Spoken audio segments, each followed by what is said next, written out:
Recording in progress. Excellent. Everybody, we're going to begin.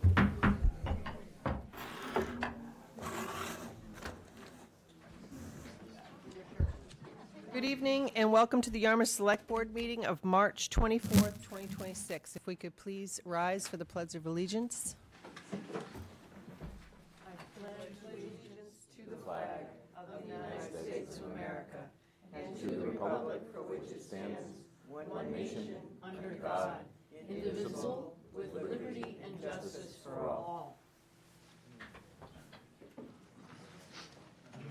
Thank you, and I would ask that you all please join me for a moment of silence for our service members that are in harm's way serving our great country tonight.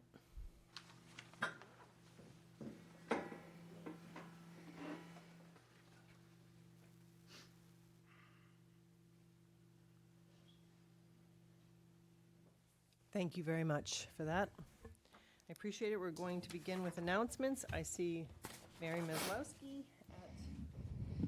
Good evening, Mary Maslowski, Town Clerk. Just a few quick announcements from the Town Clerk's office. The last day to take out nomination papers is this Friday. We will be open until 5 p.m. for that purpose.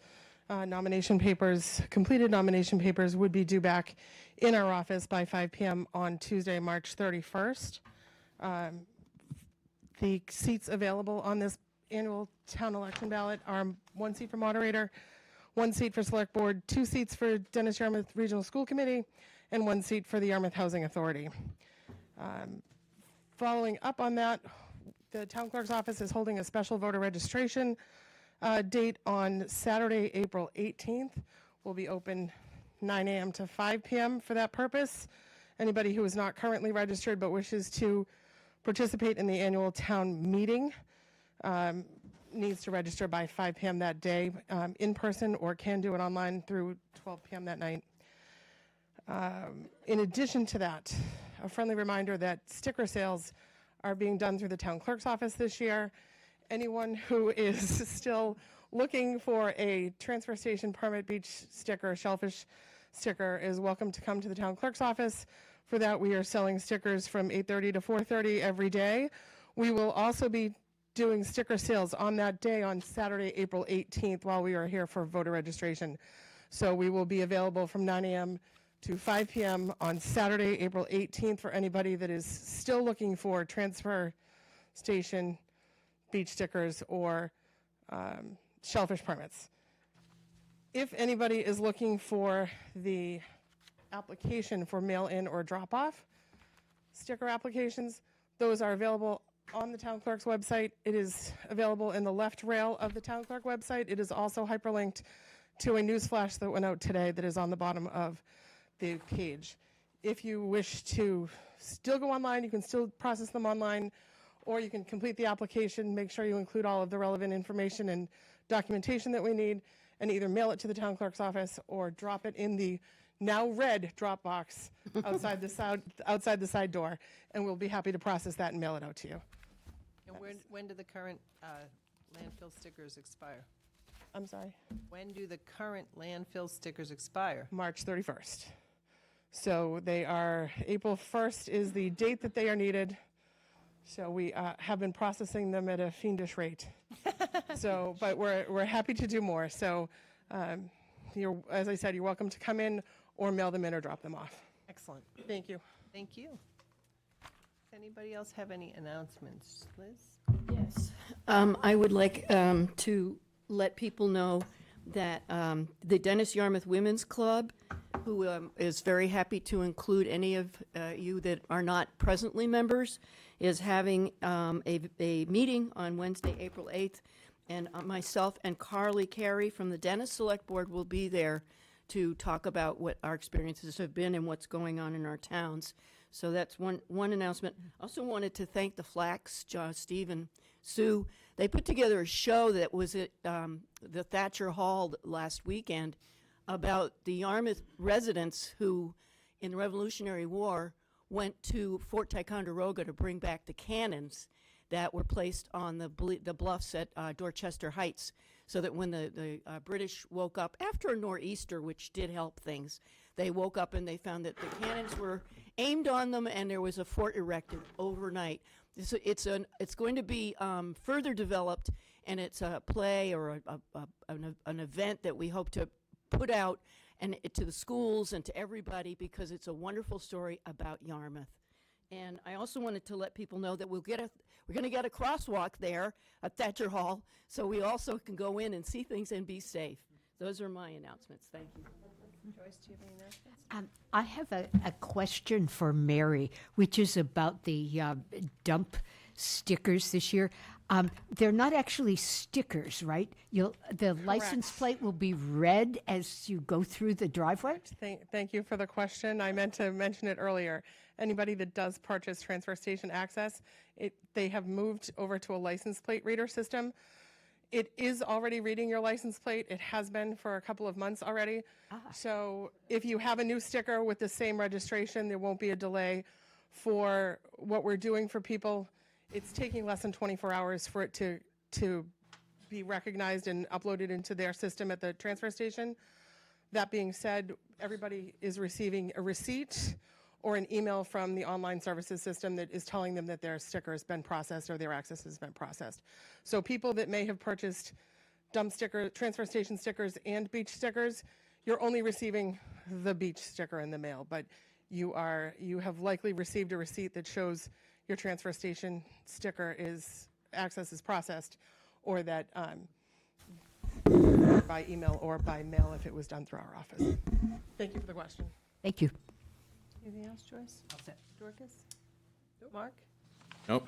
Bob, do you have any announcements? No announcements. Okay, we're going to move on to public comment. And the last time we had a lot of public comment people here, I limited it to 3 minutes and to Yarmouth residents only. But I will ask the board if they want to open it up to others, because there are other people who would like to speak here, You meaning other than residents? other than residents. Do we have any idea how many? I mean, I don't know. You ask for a show of hands. And 1, there's, 2. and there's people online out of too, I town. see.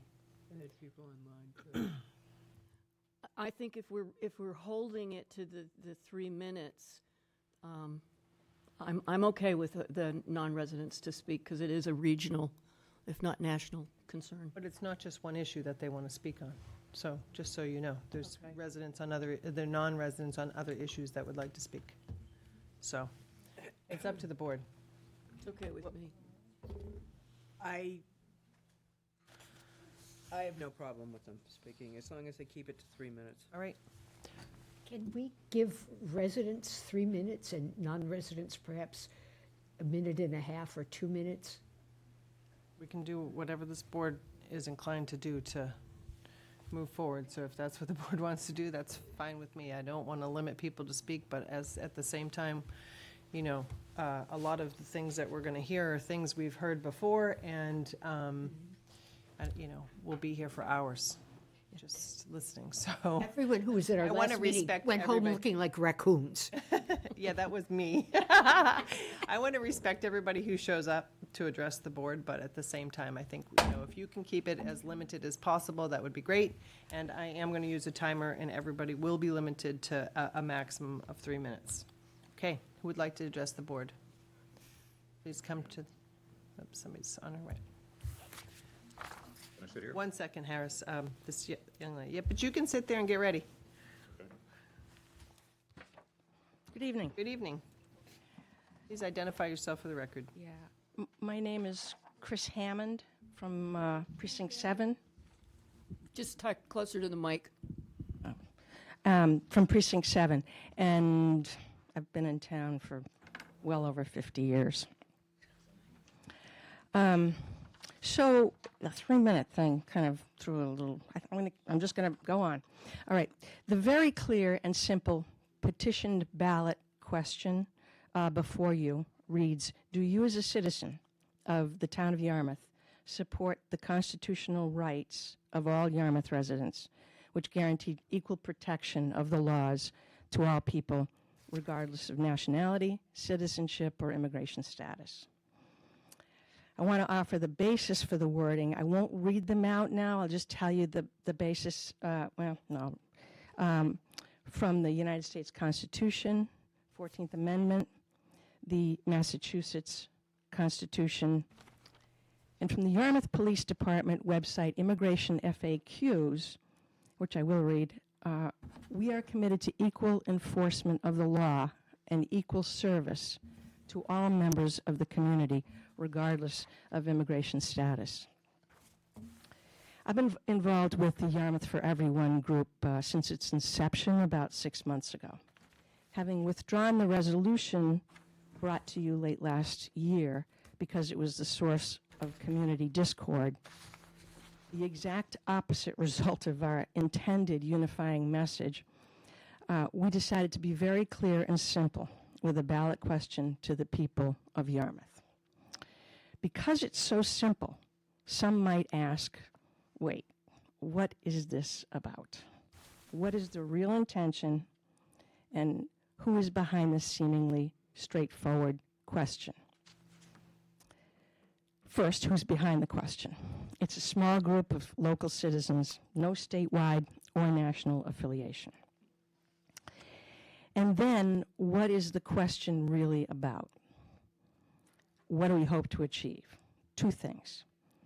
I hope it sends a message of caring to our immigrant, law-abiding neighbors who are terrified of being hauled out of their car or their home or their workplace and sent to a detention center, away from family and perhaps away from their new country. It may be all we can offer is a message of caring. An effort, the second reason, the second thing, that goal that we hope to achieve is an effort to find where the common ground is among the citizens of Yarmouth. The discord on this issue is fed from accusations Ma'am, and your 3 minutes are up. misreadings I'm sorry. of each other. Can I just finish out a sentence? We want to know where are our common values. A place to start seeking those common values seems to be, do we all still believe in our country? Ma'am, And what it I'm stands sorry, for. but Yes, I, it's all right. I have to be fair to everybody. I understand. I'm so sorry. Thank you very much for the time. Thank you, Chris. Go ahead, Harris. Thank you. Wait a minute, let me reset my timer. Go ahead. I included in your packet an article from the Boston Herald concerning the Select Board in Reading. I'm sorry, excuse me. Oh, are you resetting my time?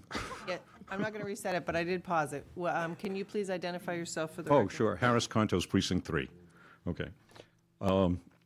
In your packet was an article from the Boston Herald centering upon the decision of the board in that community to send a strongly worded letter to the Beacon Hill leadership saying that they want to see the will of the people supported with regard to question 1 from November 2024, which called for the state auditor to have oversight over the legislature. I would like to see this board do the same here. 66% of the people in Reading voted for question 1. 70% of the people here in Yarmouth voted for it. That's 10,000 people. Their will is not being heard. This isn't a trivial matter. I was following one particular piece of legislation in the legislature that was not a joke. It actually had bearing upon people's livelihoods, careers, legal records, public education, academic freedom, and First Amendment protections. That was at stake with this legislation that was working its way through the legislature and then through a series of meetings with minimal public input over last year. The recommendations from that committee apparently have gone to the full legislature. I don't know if they've adopted it yet. But as I said, they pose significant risks to our daily lives and particularly to our constitutional right for freedom of speech. I am asking that this board do a similar thing, except send it not only to Senate President Spilka, House Speaker Mariano, but also to our own Senator Sear, Representative Diggs, and Representative Flanagan. I feel it's incumbent upon you to do that, to express that the will of the people here in Yarmouth is not being listened to by the legislature. Thank you. Thank you, Harris. Whew, 2 minutes and 15 seconds. All right, Put it in my bank. I like it.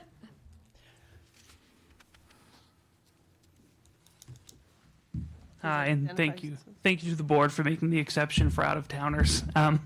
My name's Tim. I do not live in Yarmouth, but I wanted to get up here very briefly just to flag for the board that the Yarmouth Chamber of Commerce submitted a letter to you folks today, along with the Board of Health and the Economic Development folks in town, requesting a study be done on the subject of nicotine-free generation. This is a policy being considered by the Board of Health. I understand that they would therefore have the authority on whether or not to do that, and our ask, therefore, for you, the Select Board, is to join the Chamber and support their request for this economic development study. Given this is a very all-encompassing, complicated issue, and I think we'd like to have a body that has deep considerations for the economics of the town, supporting that, and curious to hear that info. Thank you for the time. I appreciate it. Thank you. Thank you for your brevity. Good evening. Oh, he's got a bag of tricks. It's not a bag of tricks. It's a bag of books.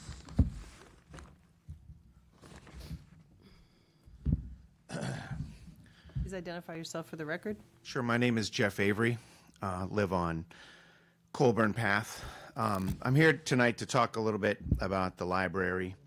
As you can see, this is a stack of books from the Children's Library at West Yarmouth. My children are avid readers, and I could not possibly afford to buy all these books every week, right? So we go to the library, probably get 10 or 15 books out every week. I also had a company called Cape Cod Learning Tours, where I did science and nature tours and worked with the local West Yarmouth Library. All my programs were sold out all the time. They were very popular. In fact, if it rained and we had to go inside, the space was not big enough for us to do the things that we did interactively with microscopes and all that sort of stuff. And I think it's important to point out how important the library is. We think that everybody has devices now, but according to the last census, 17% or 17,000 people in the town of Yarmouth exist below the poverty line. That's a lot of people who don't have access to devices. And libraries offer a lot of services like literacy programs, summer outdoor programs, STEAM activities, and much else, like Lego robotics programs and things like that. I'm sure that many people in this room have complained about the lack of spelling ability in the younger generation, right? The library is a place where that can be kind of combated. It's my understanding that it's possible that the work that's been done on the new library space may not continue, and I feel that that would be a shame and would be hurtful to the town. The grant's approved, the work's been started, they've done surveying, they've got architects going. It seems like a waste of time, resources, and energy to abandon that project now. I understand that the sports complex at Matakees is important. I feel that for sure. But I also feel that it doesn't have to be a one or the other situation. I'm sure that we could find a way to make both things happen.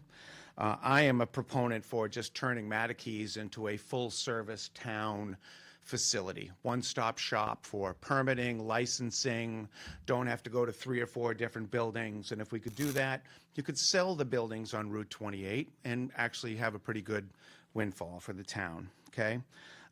Also, we've talked for years on the Cape about the wave of younger middle-class people that are leaving because the high cost of living. We need programs that keep those folks in town, right? The splash pad was a great addition over at Sandy Pond for people with young kids. The sports programs are good. A library is also a key component to making that happen. The buildings are old. It's Avery, Cape Cod. I'm sorry, your 3 minutes is up. All right, I'm sorry. Thank No, you. I appreciate it. Thank you. Thank you for your comments. And I would stay, but I have to go feed the kids dinner. Last thing, this is not always conducive to people who have children. Just so you know, you can always join by Zoom. We will take our Zoom comments after, so we appreciate your comments and for being here and taking time away from your children. We know it's, everybody's time is very precious. Good evening. Good evening. I'm Linda Callahan, Precinct 2. I would like to take a moment to publicly thank the numerous Yarmouth residents that have worked so diligently and tirelessly over the last approximately 10 years to bring the current library building project close to becoming a reality. Residents from all 3 villages have been involved in focus groups, surveys, town-appointed study and planning committees, gathering data and tackling problems identified for over 50 years with the existing facilities and making recommendations to the town of Yarmouth. Most recently, the Library Building Committee has taken over with the hopes of bringing the project to a successful finish. The end result would be a new ADA-compliant, structurally sound, single-floor building with updated technology, health and safety improvements, and more efficient utilities and operating systems and windows designed to serve all the residents and visitors to the town. We would actually get the children's room and the meeting room out of the basement. The selected site is especially attractive since it is in a more visible and accessible location, adjacent to open space that's frequently the location of popular community events, near the town hall, and near an active commercial area. I'm a retired corporate and public librarian and realize the incalculable value that a public library brings to a community, for residents and visitors alike. It has a place in the educational aspect of a community. Schools educate people for a certain period of their life. A public library is a place of learning for their entire life. A public library ensures equality of access. It is open to everyone, with materials of all types, for programs for all ages, to help with job searches, for language classes, for training in all forms of technology. A public library serves as a commons, providing a safe, quiet, and public space for study, meetings, browsing, and work. A public library building of adequate size and modern operating systems can serve as a community center in times of crisis, such as our recent extended power outages or during health emergencies such as the recent pandemic. I know our community is faced with a lot of costly projects. I also know that things of value cost money. A public library is supported by public funds, not only local funds but state tax dollars. Yarmouth has been fortunate enough to be awarded a planning and design construction grant by the Commonwealth of Massachusetts to help offset our costs. It will address approximately 40% of eligible costs. This award is guaranteed. It will never get any less expensive. A project of this magnitude becomes more affordable with the grant. It's highly unlikely that there will be a new state grant round in the foreseeable future, nor that Yarmouth would be eligible. There are plans for a private fundraising campaign that would be instituted should the article pass at the town meeting and the ballot. There are other grants that can also be pursued to Ms. help Callahan, freight I'm costs. sorry your time is up. I appreciate it. My last bit was to thank you for letting me make these comments. Thank and you. thank you for all your support over the years of getting this keeping this project going. Thank you. Good timing.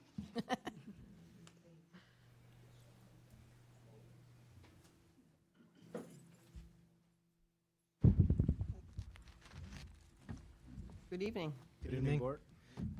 My name is Ricky Patel. I'm a resident of Yarmouthport.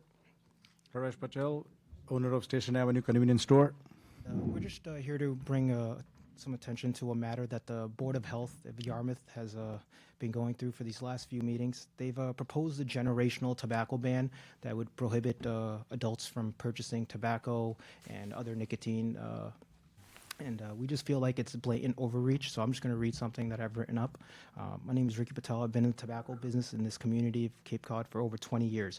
My family and I have operated through every regulatory change that has come down from the Commonwealth and Department of Public Health, from raising the legal age from 18 to 21, to flavored restrictions, to adult-only retail requirements, to statewide product bans. We have adapted every time. We are one of the most highly regulated and scrutinized industries in the country, and we have complied.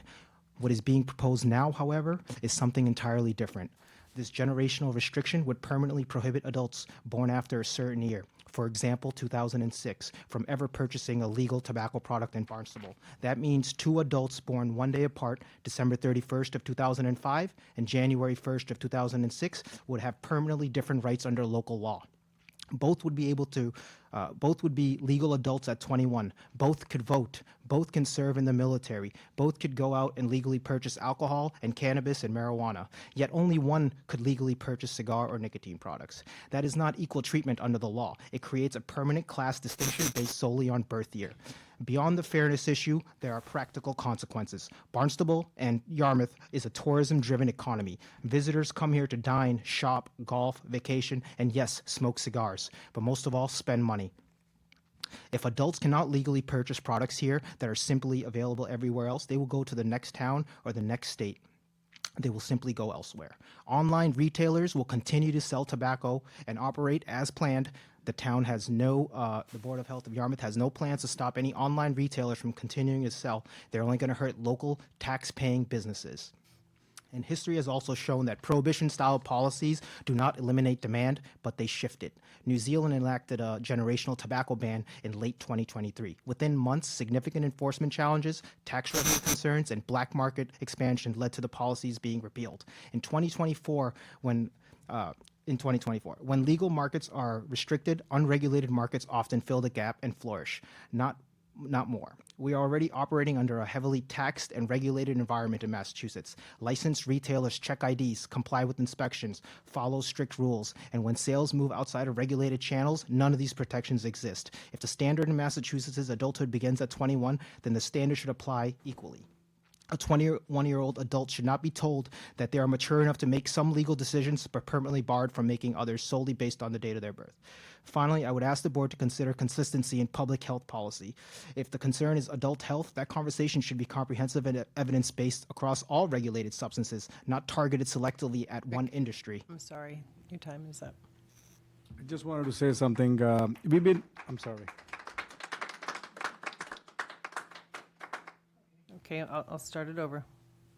I'll be real quick. I'll make up on his lost time. Thank you. We attend the Board of Health meeting all the time as being a tobacco retailer, as convenience store owner. One thing we don't understand, like when we discuss with the board and when the board discuss with the board members to each other, we feel like the decision they make, it's based on their own personal experience, not looking out to the adult right as well as the economic impact on the town, and the things they're trying to pass doesn't make any sense. Like as the Rick mentioned, 2 days apart, one can buy, one cannot buy, and go to the other town. So please, look into that. And I don't know, it just. We can't really discuss it because it's not on our agenda No, tonight. I'm not discussing. But just so you know, the Board of Health has its own statutory authority under the law, which limits very much our ability to Intervene. have anything. Just wanted to bring it up to the board's attention that, I get it, and I appreciate that. I just want you to understand I'd just like to add one more thing. The last few meetings, the Yarmouth board kept saying they were going to post this online, post this on their agenda, and let the public know. They gave no public awareness. It almost feels like they have these meetings in secret, and they post stuff about this like the day before. And not for nothing, but there was 4 board members. One of them was new, and 2 people pretty much had decided, and the other 2 just followed suit. And that's how we feel. Yeah, we have applications for if you're interested in serving on a board. I think I will now, honestly. So maybe, yeah.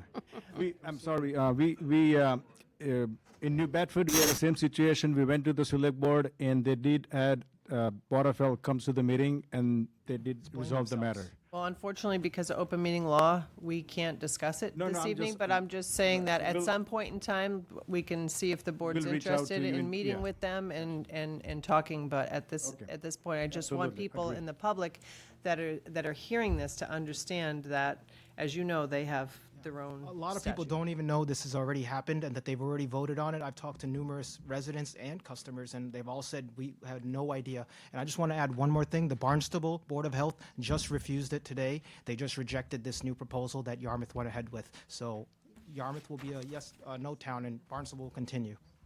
Thank you. Thank you for coming. Thank you for your time. No, thank you. Thank you for your involvement and coming to speak. Good evening. Hi, good evening, everyone. My name is Al Naoum. I'm a resident of Yarmouth for 27 years, and I am a business owner also. And I'm here to talk about 2 things. One of them is the nicotine. I don't think I'm old enough if I want to smoke or not. I don't think anybody have the right to tell me if I can smoke or not. If I'm healthy or not, that's my problem, not anybody else's problem. So the Board of Health trying to push everything on everybody. If they want to talk about health, okay, let's talk about health. They have to stop the alcohol because it's not good for you. They have to stop all the junk food, all the fast food restaurants because they're not good for you. All the food package, they're not good for you. So they have to stop all that. If you're talking business, they taking all the business from here, push it to somewhere else. That's all what they doing. They shifting it. We're losing the business. People's gonna go somewhere else and get it. The second thing, the gentleman just talked about the new generation. They live in the Cape because of the library, because of other stuff. That's one of the reasons people don't want to come to the Cape. They don't want to stay on the Cape. That's why we lose them. If I'm 24, 25, and I want to smoke, I want to smoke. You're not going to stop me. That's about the tobacco. Second thing about the library. We should help the library. We're losing people who like to read. We used to go to the beach, see like maybe 50, 60 people sitting and reading. Now you see people on the phone all the time. Nobody like to read because it's not available. We have business in town. We live in town. So you guys, whatever you need help with, not just, I'm not talking money. I'm talking about like whatever it is we can help with all together. I like to read. I don't want to be on the phone all the time. So helping the library, that will help the town and the people of Yarmouth. And if we want to make any decision, let the people of Yarmouth make the decision for the town of Yarmouth. Not one person on his own opinion or his own mind want to force some laws and regulation on all of us. Thank you very much. Thank you. Hi, Tom. Good evening.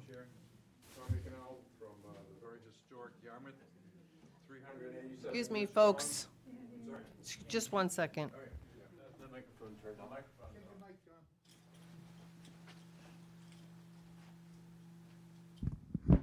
Don't want to miss Tom. It's a flasher. Okay, good evening. Here we go. There you go. Good evening, Madam Chair, board members. Tom Nicanel, Precinct 3 from the very historic town of Yarmouth, 387 years strong. And I'd just like to share some concerns about the library, which is extremely important. For just about 30 years now, since we purchased that building on Old Main Street, 312, it's been a great facility. However, the facility has stayed the same, and now our population has like blown apart, 25,000 people. Each village in our community has a library, a post office, a church. That's what makes our villages great. We need to expand and move as our population does. Now, that building on 312 Old Main Street was built in 1850, and you can say it's pretty historic in itself. So when the Finance Committee had a meeting last week, they were talking about it, their concern was they didn't want another open building like Manickey's, which none of us do. We want our buildings to be profitable and have purpose. So there was talk about the Historical Society moving in there. And, you know, to me, a museum of our history, as a select board member was talking earlier, was something that would definitely showcase our community immensely.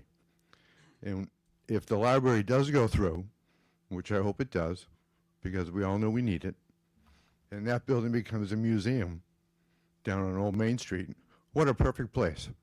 Packet Landing, Station Ave used to be a railroad.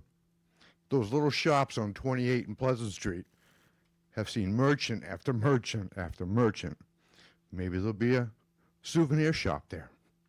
The potential is unbelievable for the future. The library is not just for us, it's for generations to come. And we all want educated people. So I'm for the library.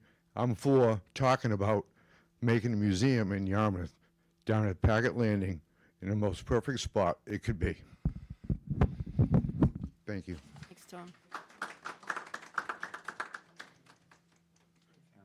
Anybody else would like to address the board? Sir, please come forward. Good evening. Good evening, folks.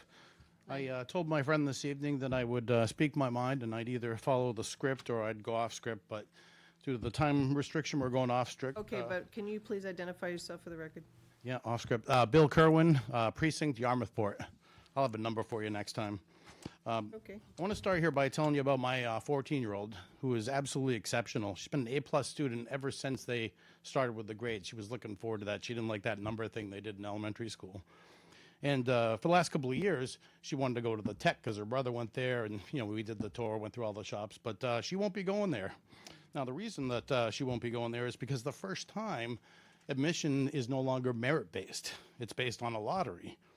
And so I'm going to skip around here a little bit, but the whole lottery system here is based on the belief that fairness means lowering the bar instead of helping kids clear it. And it's folks like my friends here that believe foreign nationals should share the same rights and privileges as American citizens. But I'll tell you on that, they're dead wrong, because if citizenship means nothing, then everything we've built upon it means nothing as well. And I am jumping around here, but I found out about this 4 days ago, so you'll forgive me, I've only had a few days to prepare. And the reason I found out about it 4 days ago is because after I did some looking, I found that there wasn't any projected agenda for this as of March 6th. It wasn't discussed March 10th, and it didn't appear on that 473-page March 10th packet. And I'll confess, I used the AI to read it, so I didn't actually read the whole thing myself. But what I did find out, which was rather interesting, is that this isn't like a one-off thing. This is the exact same thing that we've already been through. And when I emailed the select board about it, I heard back from the town administrator, Mr. Reitnauer, that confirmed in writing on March 20th, and I quote directly, "This is directly related to the sanctuary-style resolution this board previously rejected, blah, blah, blah." So anyway, congratulations, folks. You found a loophole. Massachusetts General Law, Chapter 53, Section blah, blah, whatever. You found a procedural mechanism to ask these guys to put on the ballot, where you guys can boast on placement today, but really we're not talking about the merits of it. So that's really what this is all about. And, like I've lived here my whole life. I never even paid attention. I think I told you that before. And so here we go with the dramatic.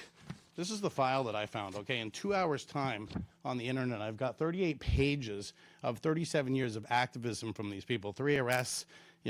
Pick your protest of the week. BLM for 9 years, I believe it was. In 2017, they were the first church to be declared a sanctuary church. Since then, 1,500 other ones. Congratulations, people. So these are organized activists that have deep, deep funding. Wait till you see what I got in here. We can trace this money all the way back to Bezos' ex-wife that dumped all that money. We can trace it back to Soros. I could go on and on. This is not just some grassroots thing. These people are organized. And, the people that suffer are people like my little girl. And then we have this other lunatic on the North Shore that wants to charge us for every mile that we drive. My 16-year-old doesn't want to hear that crap. You guys are taking away privilege that you had when you were that age. I'm sorry, your time is up. Thank you, everybody. Thank you for coming.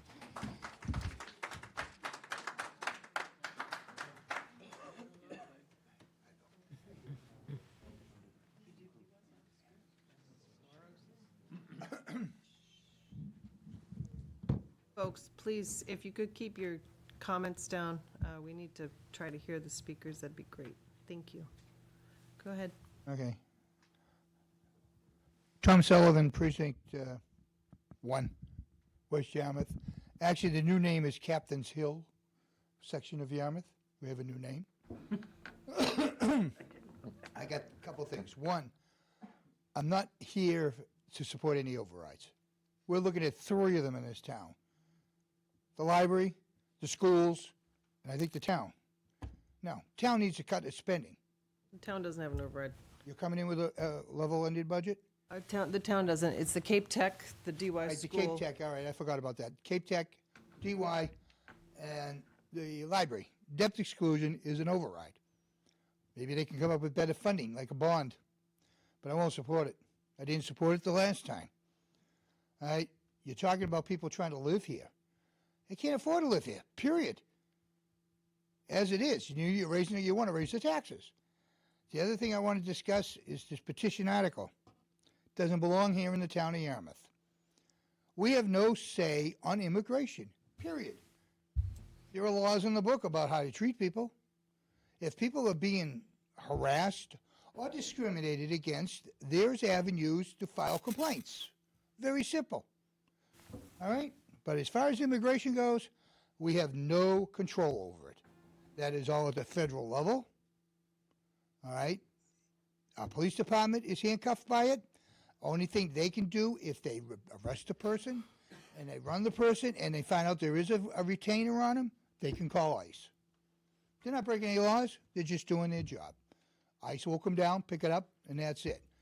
As far as these stories that you hear about detention centers and everything else, anyone in Massachusetts has picked up, it goes to Burlington, Mass.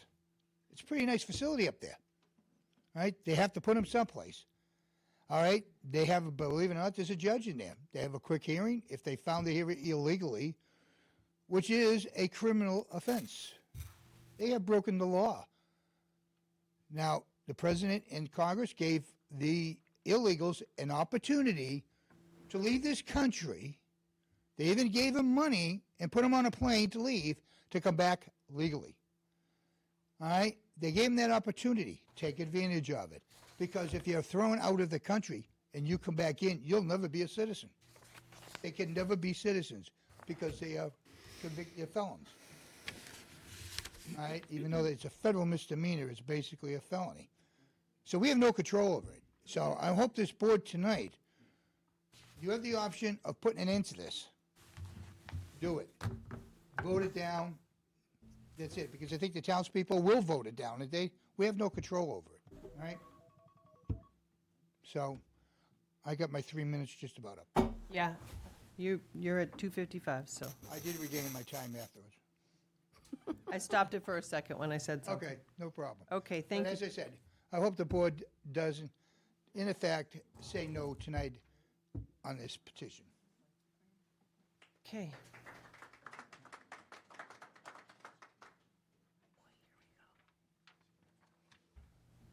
Good evening. Hi. Cheryl Ball, West Yarmouth. I've already spoken in front of this board a couple of times on this topic, so I'm going to try to be more brief tonight. Back when we had the resolution in December, I think my opposition to it was well noted on the record. I just want to have it noted on the record again here that I am also strongly opposed to this ballot question. As I said back when we had the resolution discussion in December, the language that was used in that was intentionally misleading, and I think it's the same case here again with this ballot question.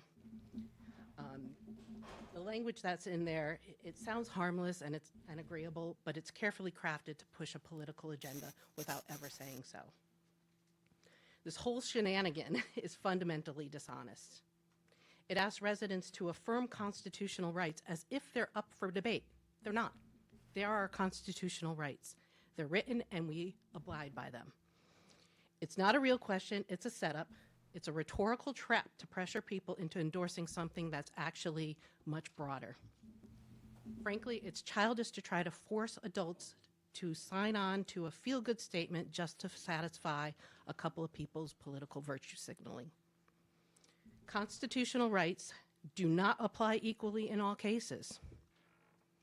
The right to vote is a constitutional right, but that is strictly afforded to citizens.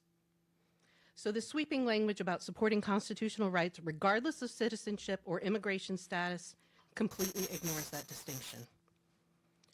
Federal laws, as Tom talked about, federal laws govern immigration, and the Supremacy Clause overrides any local action that this ballot question attempts to make.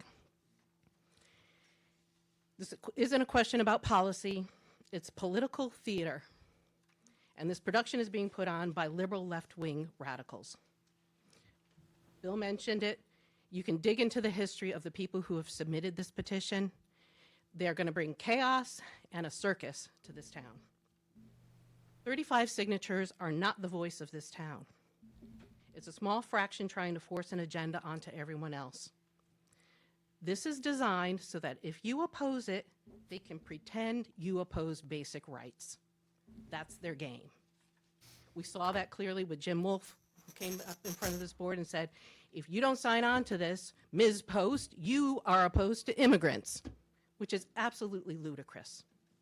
But that's how this is designed. It's a game.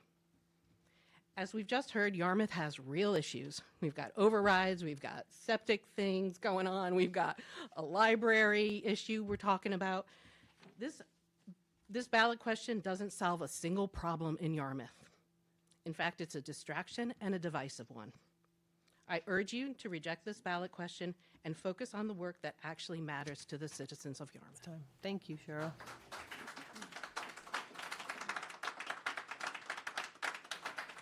Hello, my name is Richard Naum. I'm a resident of the town for over 20 years.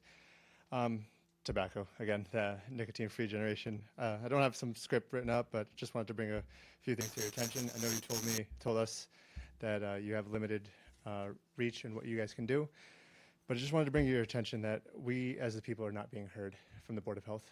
No matter what we say, no matter how many facts, information we try to give them, they've already made up their mind.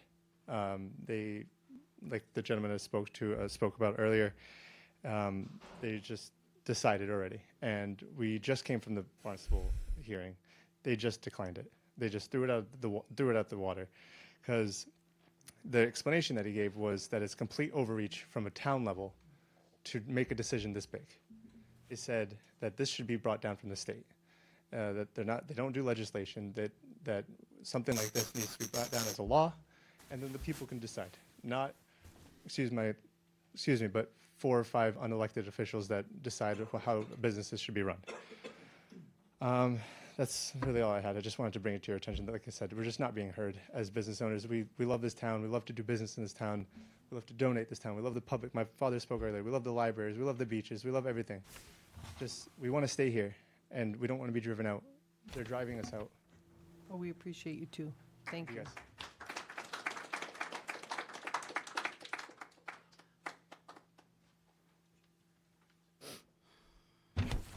Hi. Hey, good evening. Mark Omerzu, South Yarmouth. I wanted to speak on the ballot question about the having to do with the illegal immigrants.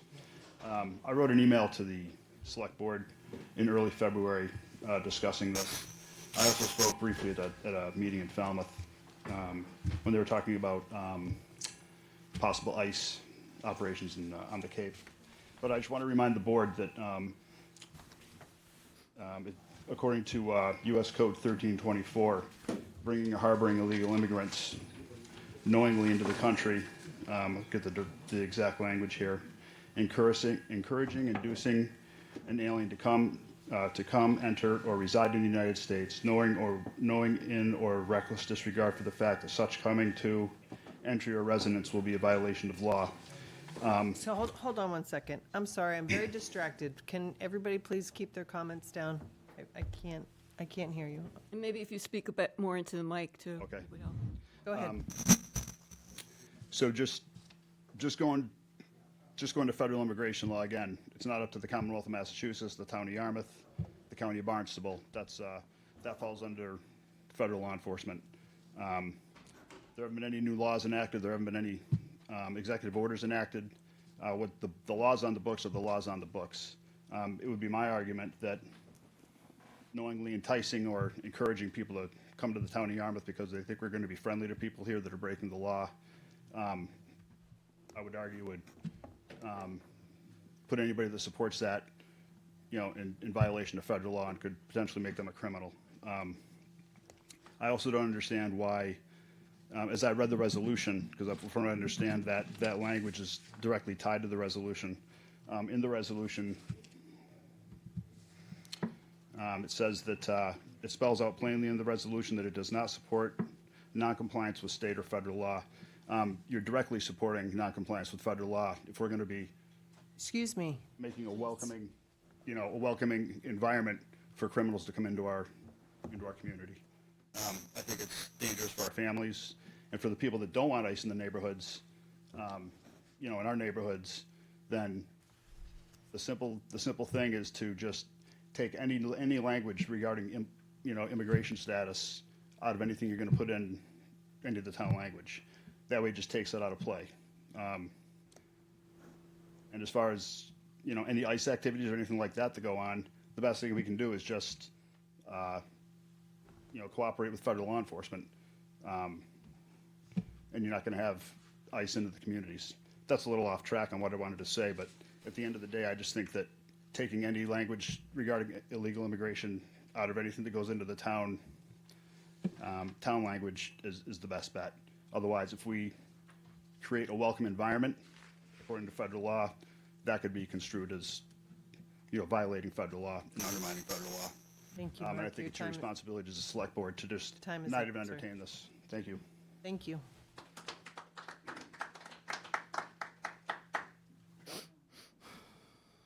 Good evening. Arden Twining Finn, Yarmouthport.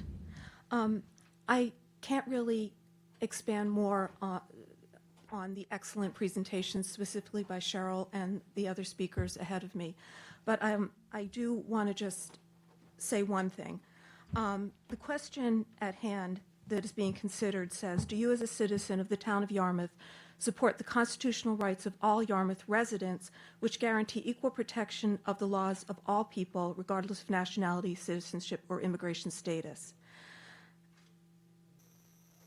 Like the resolution, the terms are being used in a vague sort of way. So to be really specific, a citizen is someone here legally who has the right to work, own property, have access to health care and social services, have protection under U.S. laws, vote, and hold public office.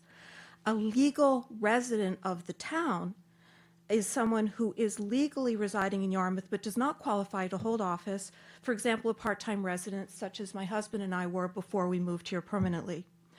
A permanent resident is someone who's here legally, who has the right to work, own property, have access to health care and social services, and have protection under U.S. laws, but not the right to vote in federal elections or hold public office.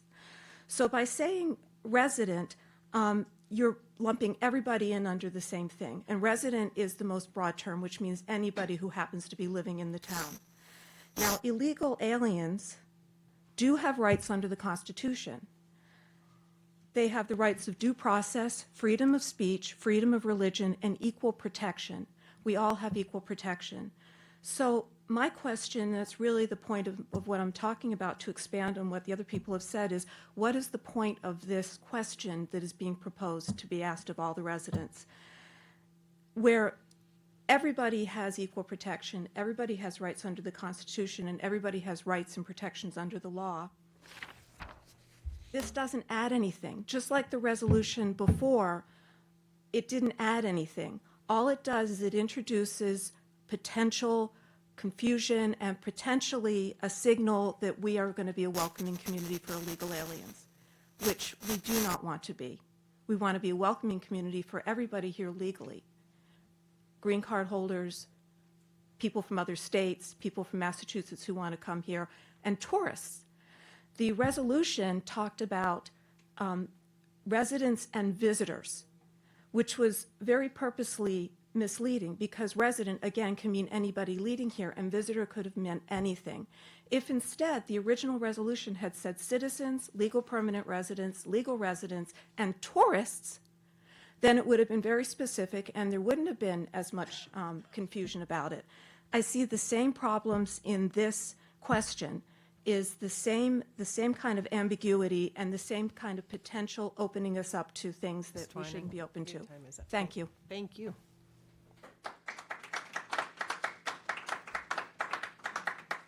Is there anybody else here who'd like to address the board? Okay, I'm going to go on to Zoom now. Vida? Hello? Good evening, Vida. Can you hear me? Yes, ma'am. Can you hear me? Okay. It's Vida Morris. I'm in Precinct 2. I'm almost blown away by this whole mishmash that's going on right now here. I just want to verify that, in other words, you have no intention of having the public participate in the article on the agenda that deals with the school, the overrides and this resolution thing. Is that right? We had our public hearing at our last meeting.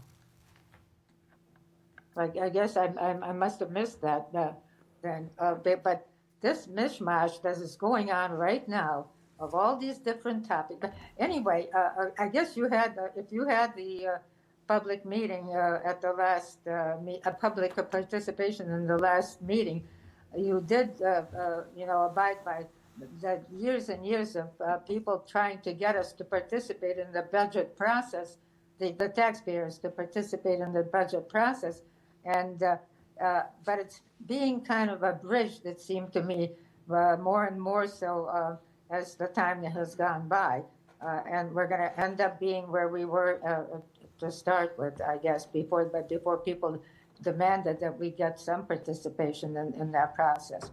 I think this whole business with the resolution needs to be taken care of by you people, with this board voting them down for the umpteenth time and having them.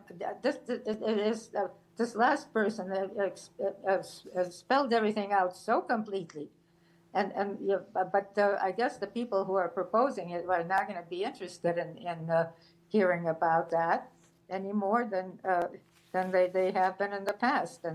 But let's see if you can do the right thing and get this thing off the agenda for the town meeting and for the election. Thank you. Thank you, Vita. Zoom user. Madam Chair, Joe Glenn, South Yarmouth. Can you hear me? Yes, sir. I'm once again going to ask you to confer with the town council about how to address the inequities in the DY regional agreement. The regional agreement is a legal document between the two towns. If either or both the towns believe that any aspect of the regional agreement is not being executed properly, they can review the document. Both towns can agree that there are oversights, mutual mistakes, gaps, or any other oversights. In the insurance contract business, they call it E&O, errors and omissions, because there can be unintentional mistakes. The town councils in both towns, and the district for that matter, can correct them. This notion that the superintendent or the school committee or the chair or even the unfairly composed school committee are the arbitrators and the dictators of what the towns can do. The agreement is between the towns. Town meeting is the eventual decision maker. But the school committee is supposed to be an unbiased mediators to encourage cooperation. For many years, no one was cooperating. They're supposed to not block the cooperation. Both towns want to address inequities in the regional agreements. And the review is actually in the regional agreement. So you don't have to change anything. You just have to execute what's already in there, which is the review, a comprehensive review over time, and it's supposed to be done near a census, but it's already in there. It's not making amendments. It's saying this is what we need to do. We need to review it. And I thought it was disrespectful for them to summarily dismiss you asking for a mere committee to discuss, to have discussions on the discussions. They don't want to listen to either of the towns, and they're not the arbitrators of it. You don't need the school committee to make a decision. We can go around, and I suggest that the town councils in both towns meet and say, we want to discuss the regional agreement, and the school committee has no say on the matter. But I appreciate, it's been 46 years, there's been supposed to have been a review, and it hasn't happened. So I think that the periodic review is well overdue. Thank you very much. Have a great evening. Good evening. Thank you, Joe. Mr. Guerin?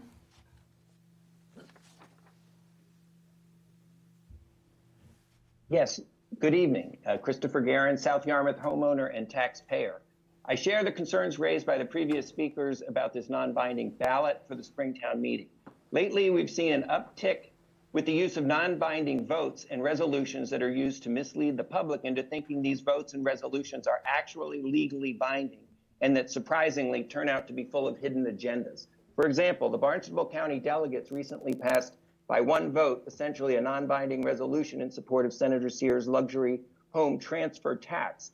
It's been reported, however, that Senator Sears is apparently using this non-binding vote to bypass the town meeting process and misleadingly persuade the Massachusetts legislature in Boston to enact the luxury transfer tax because the county delegates' votes show that the tax is popular Cape-wide, including with Cape Cod town select boards and residents. This conclusion about the luxury transfer tax is misleading because, as mentioned during a previous select board meeting in Yarmouth, the Yarmouth County delegate never discussed this vote with the board beforehand, and apparently she has not accepted an invitation to speak before the board. This misuse of non-binding votes is something for this board to consider when it discusses the immigration ballot question tonight. In addition, during this meeting tonight, the group proposing its non-binding ballot question, guaranteeing respect for all, should follow the standards set out in its own previously withdrawn draft resolution and publicly apologize to this board for disrespectful behavior displayed during the January 13th, 2026 select board meeting. This group should take accountability for this disrespectful behavior because actions speak louder than words. And as you've heard earlier, this is an organized group. They know what they're doing. They're very well funded. And with any time left, I want to thank everyone involved with the blizzard cleanup. A large tree in my neighbor's front yard fell onto our street, blocked the plows from clearing the snow. Fortunately, no one was hurt, but the crews timely removed the fallen tree, which allowed the plows to clear the way for the traffic. So thank you and for the opportunity to speak, and have a good evening. Thank you, Mr. Guerin. And for the record, our delegate has reached out, and we are working to get her scheduled to come in. Chris.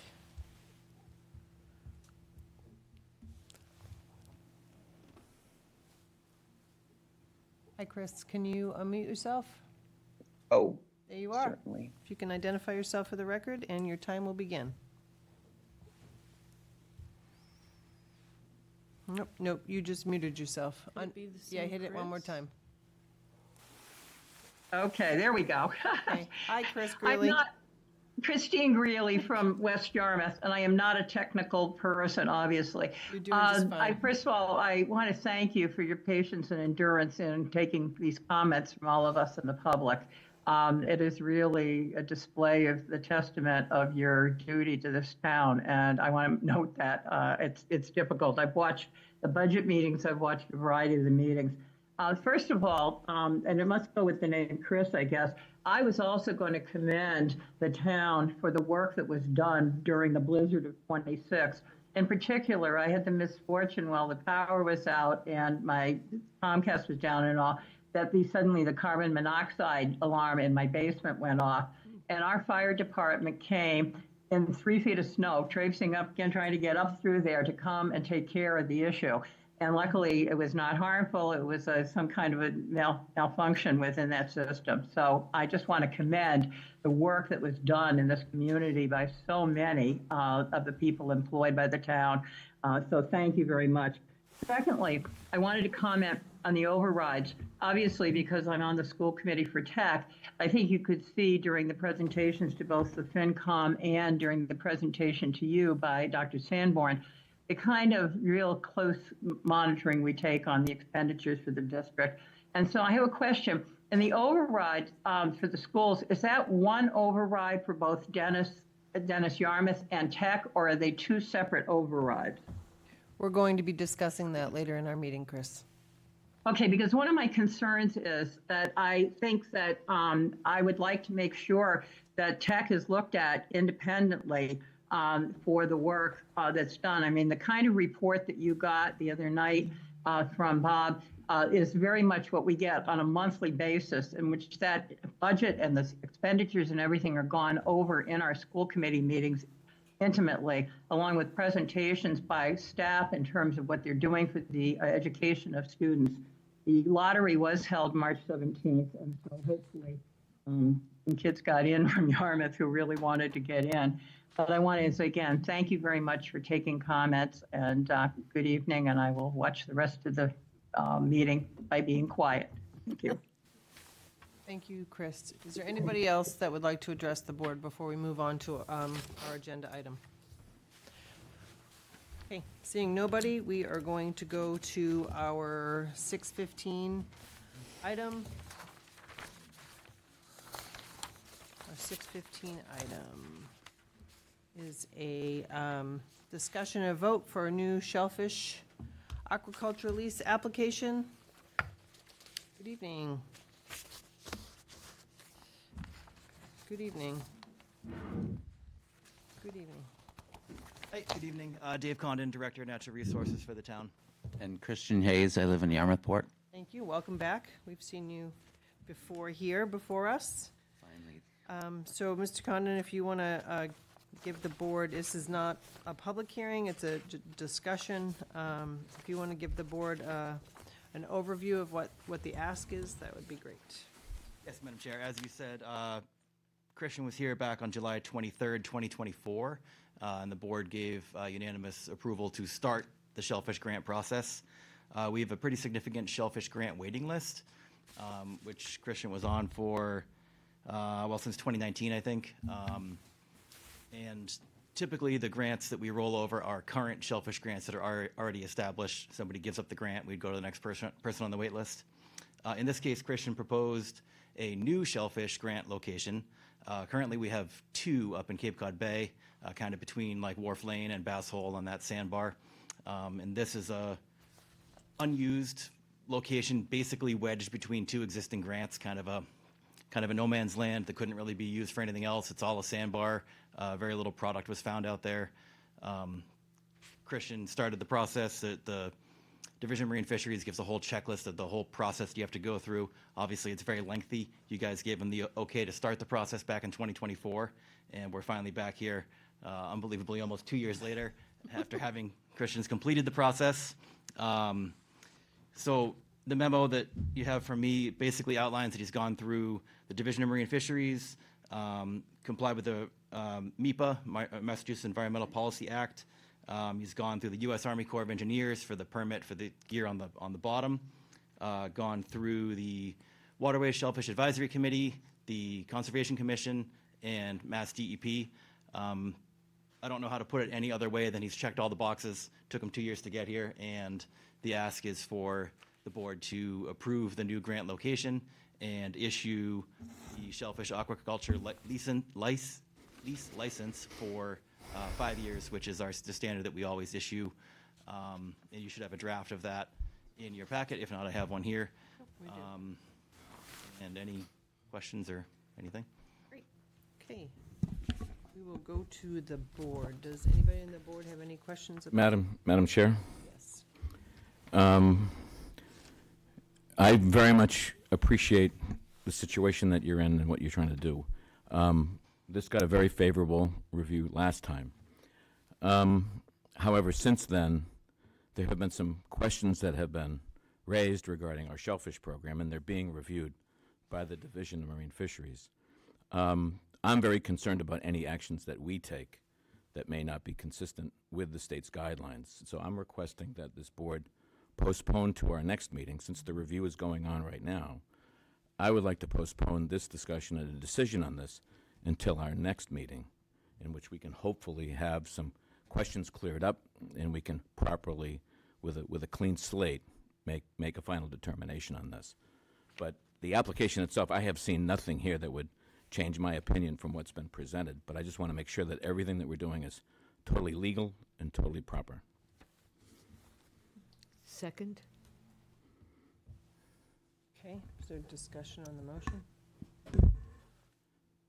Madam Chair, if I could say, I really would prefer that we don't go into a detailed discussion on this. I think there are a lot of sensitive issues being examined right now. I think, quite frankly, my hope is that the review gets conducted soon, and then we can deliberate on this and talk about the merits of the proposal and talk about the status of what his plans are and what his future holds. So, Okay. I guess a little taken back because I knew there was a review, but I didn't know it had anything to do with our program nor this application whatsoever. But It's up to Well, if I can, if you would like me to respond to that question, I'm happy to. For the benefit of you, Chris, I've been involved in working with shell fishermen and shellfish constables for over 50 years, back when I was in the town manager's office in local government years ago. And I worked for two congressmen. One congressman, Gary Studs, had oversight of the fishing industry. He was chairman of the Merchant Marine and Fisheries Committee and had fisheries oversight. And we worked very closely with our local communities, fishermen, and over time I've developed a pretty solid working knowledge about how shellfish programs are run. As you know, the state runs a very, very comprehensive program to make sure that our shellfish growers, their interests are protected, but also the interests of public health are protected as well. And so the state has a series of laws and regulations, and they really are strict on those, as I'm sure you know. And they're also strict on those requirements for the towns. And there's some things that we do in Yarmouth that are not the same in other towns. And I've raised questions with the Commonwealth and with our town administrator and our team here about the process and the methods that we use and the way in which we go about doing this work. And I don't believe, should we to take your application up tonight and vote on it, our action may not necessarily be legal, or there may be legal questions about it. And I don't believe we should put you in any legal jeopardy. I think when we make a decision, I want to make sure that everything's legal, everything's proper, everything's in order, and that your shellfish license is good as gold, okay? So I'm thinking about your interests in all of this. I want to make sure that the town's program is fully compliant with all the state's requirements. I want to make sure that we're doing all the things that we need to do under state law. We follow as a board the state statute as it's laid out in the other provisions in state law. And like I said, questions have been raised. I've spoken with the director of the Division of Marine Fisheries. He has questions. We're trying to get answers, and we're trying to resolve this. And like I said, I think it would be prudent, and it would be in your interest, quite frankly, if we postpone any action until the next meeting. Okay, I guess my only question is, I thought that the Division of Marine Fisheries had already approved this. Yeah. Okay, With all due respect, Madam Chair, they haven't. okay, well. All right, so we have a motion on the table. All those in favor of the motion to postpone this, say aye. Aye. Opposed? I abstain. I mean, it's irrelevant, but thank you. We'll put this back on an upcoming agenda. Thank you for coming tonight. Sorry about that. Okay. The next item on our agenda is Library Building Committee, please. Good evening.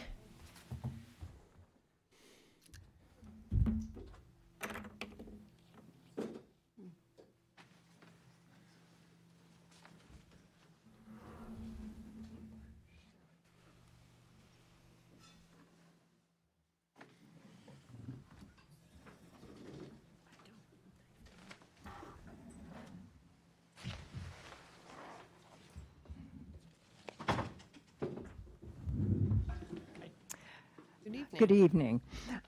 I'm Judy Connors-Tarver. I'm the chair of the Library Building Committee. I'd like to introduce my committee tonight. Vice chair is Tom Pendleton, who comes to us with construction background. We have representatives from other committees. Sandy Fife, who represents capital budget. So I'm sorry, excuse me. Can we please keep the comments down? I can't hear the speaker. Thank you, Judy, sorry. Sure thing. I think I'm getting old. I get it. I get it. I used to be able to drown it all out. Now I'm like, you know how when the music's too loud in the car, you don't know where you're going? Really? Okay. Okay. All right, turn the radio down. Yeah. Okay, so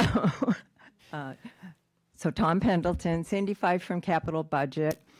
Susan Britta is our link to the planning board.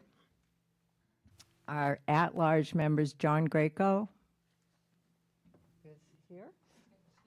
He's not waving. Our link to the select board is Dorcas McGurran. We also have ad hoc members from the library. David Aronson, our library director, very helpful, and giving us insights on daily operations are Mindy Harrington and Jill LeBrecq. Tonight also with us, we have our OPM, our Owner's Project Manager Representative, Tim Arnold, and from the architectural firm Odinello, we have Marika Korbel next to me. We're here tonight to give you an update and just talk about numbers mostly today. I think we have talked about issues in the past. We've gone through our location, we've gone through design, we have design boards around Town Hall and in the libraries, so we're not going to go into those. The big questions have been money. We've been to the Finance Committee. They posed questions to us that frankly were beyond our scope. There was a significant conversation about what the use for South would be. And there was expressed that there was disappointment that we didn't have a plan for that. To which I said that was beyond our scope, but it came up again. I do understand that we need to have plans, but right now we want to take the library program forward, and there's not much point in planning for a building that may be vacant or may not, or may have another use that comes up until we know how this is going. It's just a month away. So that was the biggest conversation we had then. There were also issues brought up about the lifespan of the building, and that's in your packet tonight. We did get that response back. There were also other questions about operational costs. And we do have information on that. That's also in your packet, so we'll review that tonight. So just to set the stage, it's going to be a lot of numbers. And that's where we are. So I'm going to hand it over to Marika. I'm going to grab this. Yeah, so excuse me if I refer to my pages in front of me for all the numbers. There's a lot of numbers, as Judy just said. So let me skip forward. So just to reorient us where we are in the design process. Marika, are you the owners? I am. I'm sorry. I'm Marika Koble. I'm from Odinello Architecture. Oh, I'm the okay, as project well manager. as Tim Arnold. Okay. You don't have a. Tim is the OPM. You are the OPM. Okay, thank you. And I will lean on Tim for some information as well. So just to, again, to reorient where we are in the process, after we last met in December, we basically completed the MBLC documents, and with the help of Accenture and David, basically completed the package for the MBLC. That was completed in late December, and during the first several weeks of January, the MBLC reviewed that package, and it was approved with no comments or revisions. So from that point on, we improved the package basically for pricing purposes, and the pricing package went out to our estimator, A.M. Fogarty. And then concurrently, Accenture helped to facilitate a second estimate from Fennessy Consulting on behalf of the town. And again, after a few weeks of estimating process, we came back with both estimates at the end of February. And then following that, we met with Accenture and both estimators to have a reconciliation process. So after about 3 hours of reconciliation, sort of met in the middle. At the same time, we also sent this package for review to all of our consultant teams, so the MEP engineers, landscape architects, to look closely at the numbers and, identify things where they think numbers were possibly inaccurate, but also just to come up with some cost-saving measures. So after that was complete, we basically had a reconciled numbers that was in the middle, and then also a list of architectural, landscape architectural, and MEP items that we thought could help to reduce overall costs. And the final numbers that we came away with, we felt were pretty consistent with what we're seeing in general for building costs. A slight uptick, which is basically can probably be attributed to work on the Cape, which we generally see there's a slight uptick in general square foot costs just because of travel times and material sourcing. And then also, we'll talk about a little bit later, but there are some costs associated with improvements to the MacArthur building or the site of the MacArthur building that sort of encumber this building process. So with that, I'll move forward to the numbers. Oh, I'm sorry, I skipped one. So this spreadsheet is based on the MBLC spreadsheet. They organize costs in a very particular way, and so we have to conform to all of their rules and regulations. So they break up costs into 3 areas: the construction, professional services, and furnishings, finishes, and equipment, FF&E. So all of the numbers you see here are organized in the way that they request. And then you'll see 3 columns as well. There are costs that are considered eligible, non-eligible, and then you see the total cost on the right. So there's basically a sliding scale of what the MBLC considers eligible and non-eligible depending on the area of construction. So luckily, true construction, the MBLC covers basically 97% of all construction costs in their grant, which is great. You'll see a few things there in the non-eligible column, which are mostly attributed to landscape and paving. They don't cover basically discretionary landscape costs such as plants and mulch and things that support plants, and then they also don't support the paving on top. So basically undersoil earthwork, gravel bases they do cover, but it's just that top layer and curbing which they don't cover. So that's the main cost in the non-eligible column. And then all of the costs associated with bonds, insurance, overhead and profit, we basically take that percentage from those ineligible costs, and you get an eligible construction subtotal of $27,154,794. The non-eligible costs are $2,217,645 for a total construction cost of $29,372,439. So that's the building itself and the construction of that building itself. The next category is professional services. So thankfully, the MBLC considers all professional services eligible, so all of those costs are eligible towards the grant. So this covers basically architectural, engineering services, landscape architectural, interior design services, and then you'll see also a line item for other engineering, which might cover any additional IT security, additional excavation costs, things like that. So the grand total of the professional services is $4,350,352, and all of that again is eligible for towards the MBLC grant. The last category is furnishings, finishes, and equipment. I'll take a page from Matt, who basically describes this as if you took a building, shook it up, everything that falls off is FF&E. So that's equipment, furniture, shelving, whiteboards, anything that's not attached to the building isn't purely construction.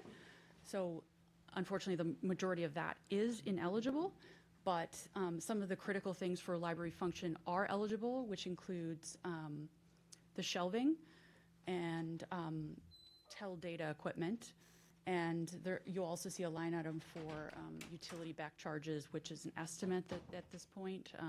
We don't have that data at this point, but it's a reasonable amount to hold for that.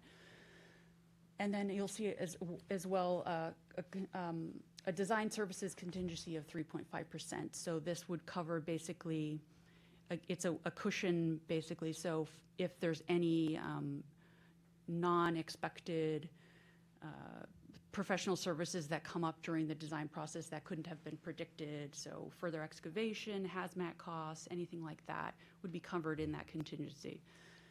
And that total, then is $1,883,299 of majority ineligible costs.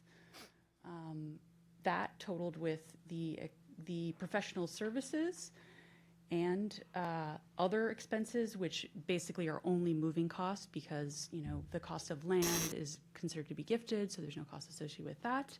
We get a total, grand total project cost of $35,706,091. So, if Maybe that's a good pause point. Do you want to open this to questions at this point? Or I don't know if do we you have want us enough to keep going? information yet. I think we need to Okay. keep going. Okay. And so what I questions, but I think it's good to probably hear some more information first. Yeah, I mean, if I were to go line by line, this would take all night. So if there are detailed questions, I'd be happy to return to any of these items. So the next slide addresses, oh, there we go. So this slide addresses how the grant is determined by the MBLC. So the square footage of the building is 25,410 square feet. The eligible construction costs are $27,154,794. Eligible soft costs, which all the professional services, are $5,017,527 for a total eligible cost of $32,172,321. So this is the cost that the award is based on. So they take that award number, or not the award, I'm sorry, the total project cost that the MBLC uses to determine the grant, and then there is a sliding scale. So it's not straightforward as it was in previous MBLC rounds, that there's a sliding scale. So the first 60%, the first $5 million of construction cost is granted at 60%, goes to $5 million, the next $5 million is granted at 45%, the next $10 million, 35%, and the next $30 million, 30%. So you get basically a base total of $12,401,696. In addition to that, the MBLC has determined a need factor for every town. It's not completely clear how they determine this need factor, but it's based on statistical data and demographics. Yarmouth's need factor is 8.36%. They multiply that by the base award total to get a total of $1,036,782, which is added to the $12 million to get a total grant award of $13,438,478. So this is 37.64% of the total construction cost project cost that would be given to us by the MBLC with no strings attached. The obligation to the town would be $22,267,612, 62% of the project cost, and the amount that the town would have to borrow for this construction project. On top of that, the MBLC offers a green library incentive, and this is basically trying to get all of the libraries to conform to the most green technologies. So there are a couple of pathways to do that.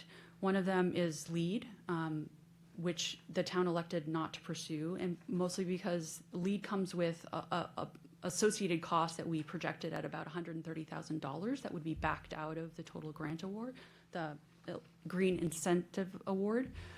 The other pathway to do this is basically to conform to specialized stretch energy code, which we already have to conform with per energy code.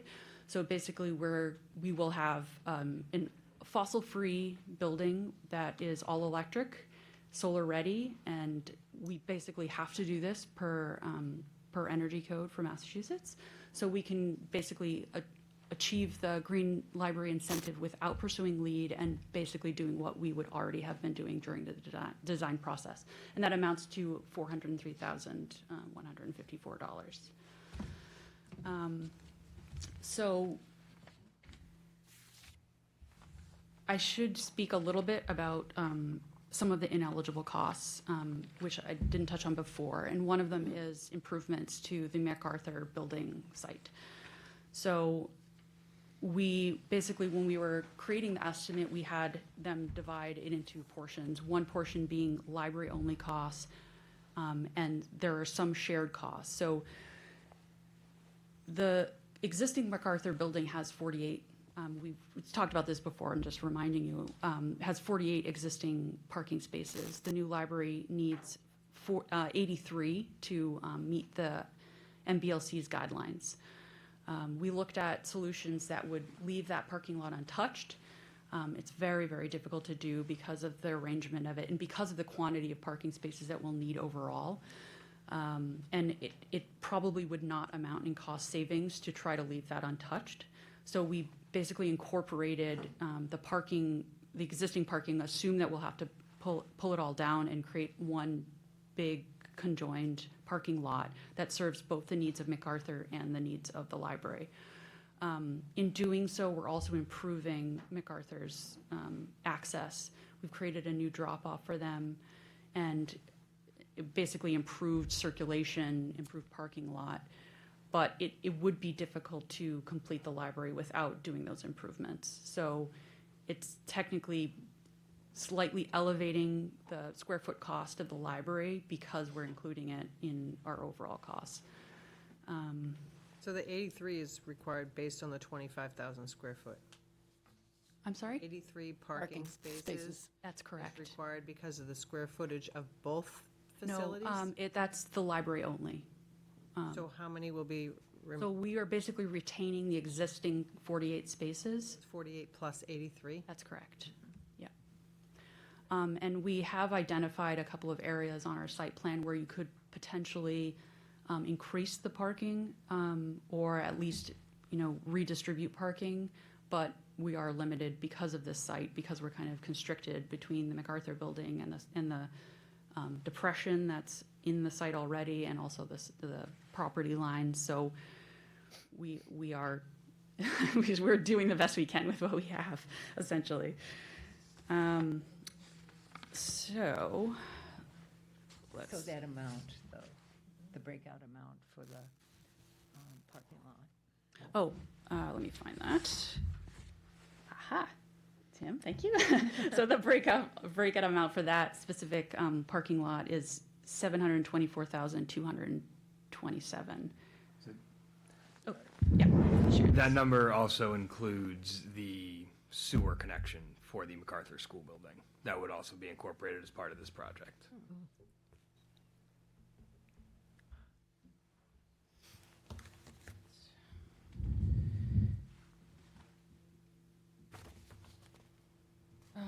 So I should talk a little bit about disbursement. So the disbursement of the grant is not a reimbursable. It's part of the process. There's basically 5 milestones that we meet, and there are disbursements attached to those milestones. So the first 10% of the MBLC grant comes at a signing of a contract with the MBLC and accepting the grant. So it basically, that 10% would go to professional fees to start the design process and continue with the design process. The next installment of 15% comes at the end of the construction document phase. So basically, all of the documents are completed.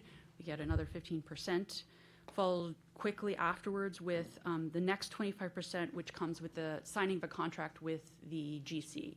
So there's about, maybe a 2 to 3 month period between the end of construction documents and then signing with a contract. And you've now basically accepted 50% of the funds from the MBLC.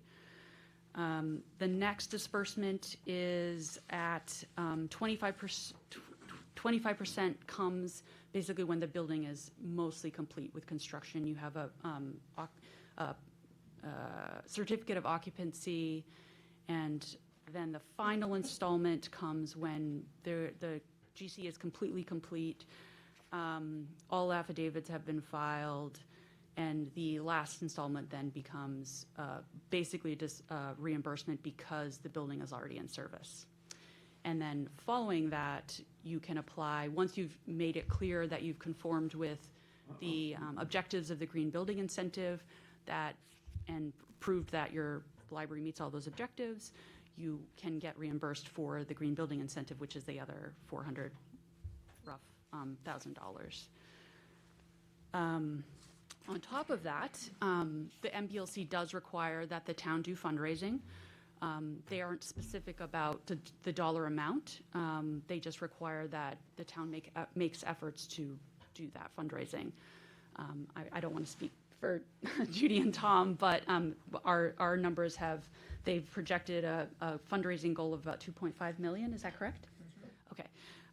So if that were to be successful, we're basically building a $35 million building that, if all of that fundraising is successful, would be about a $19.5 million obligation to the town, which is a quite significant.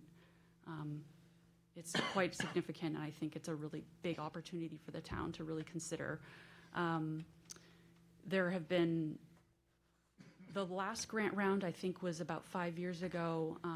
They're projecting out a potential grant round in the future, but with all of the funding issues and state cuts, it's really something to consider, that we basically have the opportunity to, cut 40 to 45% off the building cost if we move forward with the MBLC grant. I don't know if. I just want to underscore that. We are not applying for a grant at this point, which is what the Warren article says. So there's no more application that's involved. We've been approved. That's what happened in January. So they're just waiting to hear back if we're going to move forward. And with the pressure on the Commonwealth because of reductions in federal aid, the Commonwealth is needing to push money around other places. And even if there is another grant round in 5 years, well,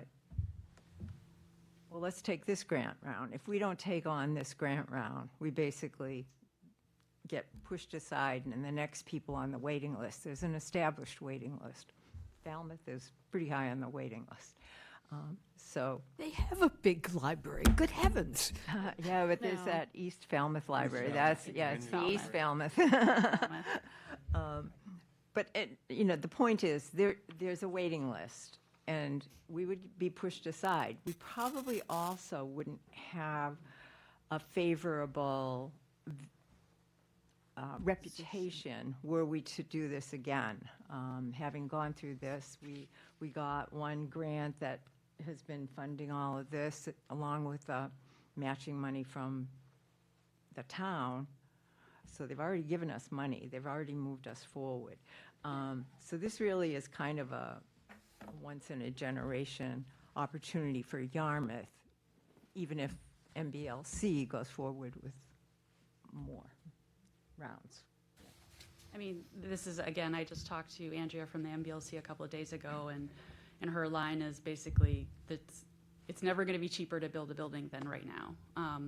Our estimate includes, a number of contingencies, one of them being escalation, which for the next year and a half is projected at 1.2 million just in escalation fees.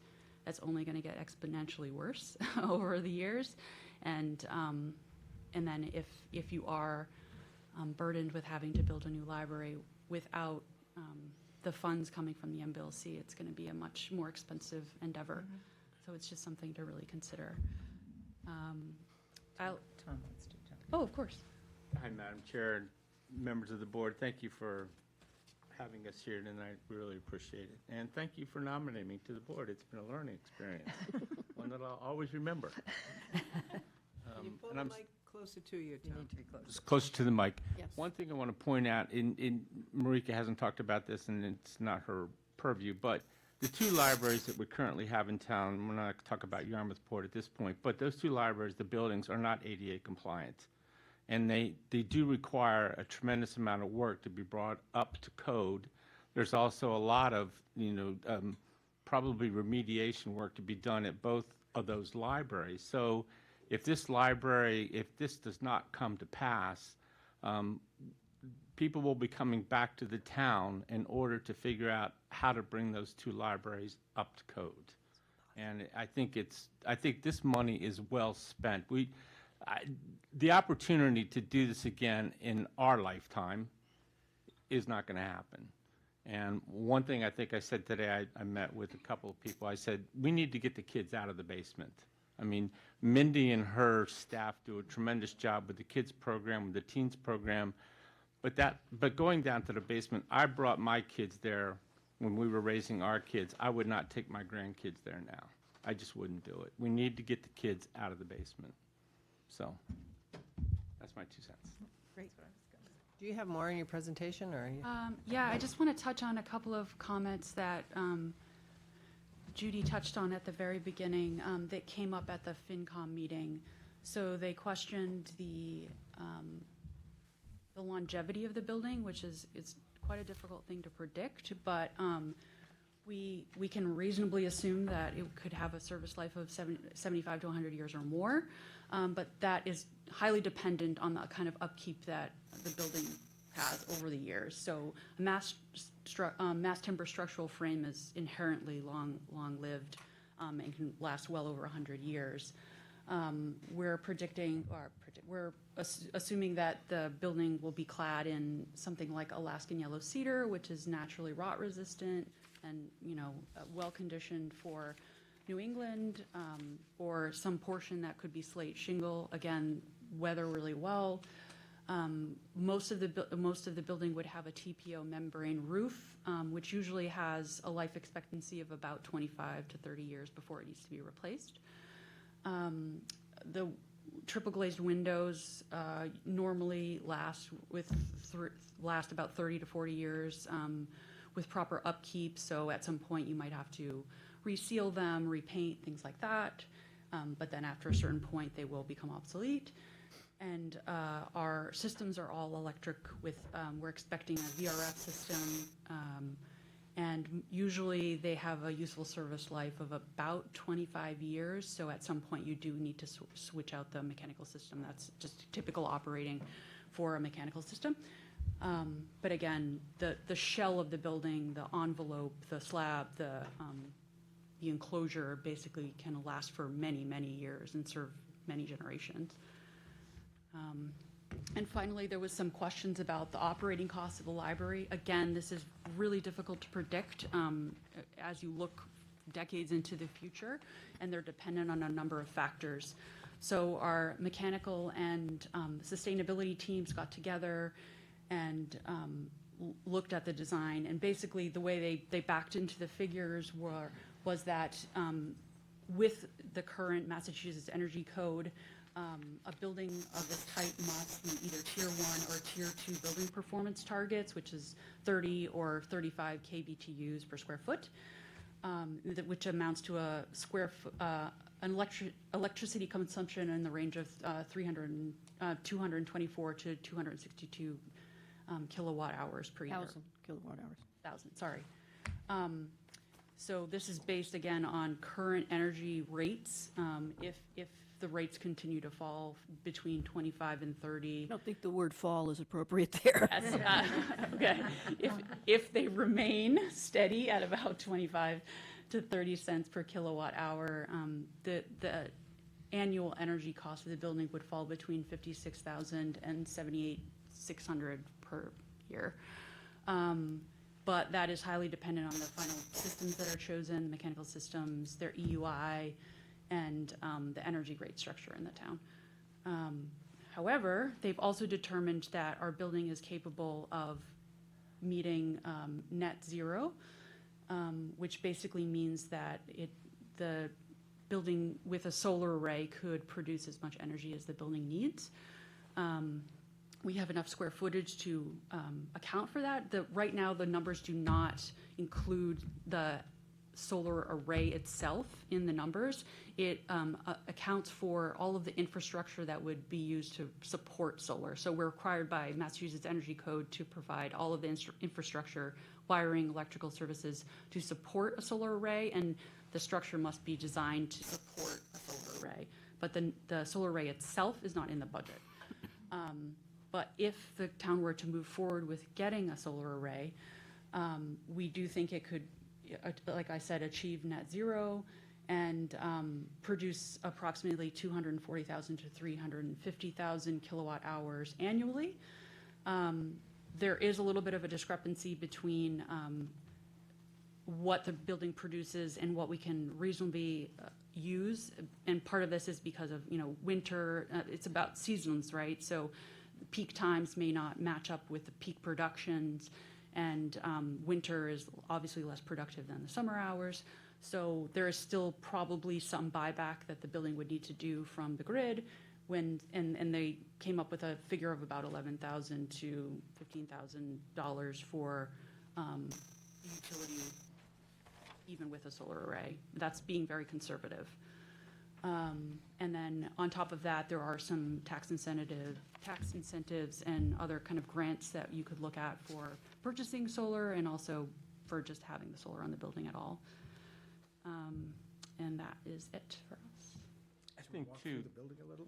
I mean, I think there's a lot of slides that show the building. So basically, we hadn't planned to show the building just because you've all seen it before. We can certainly refer to any of those images if you'd like.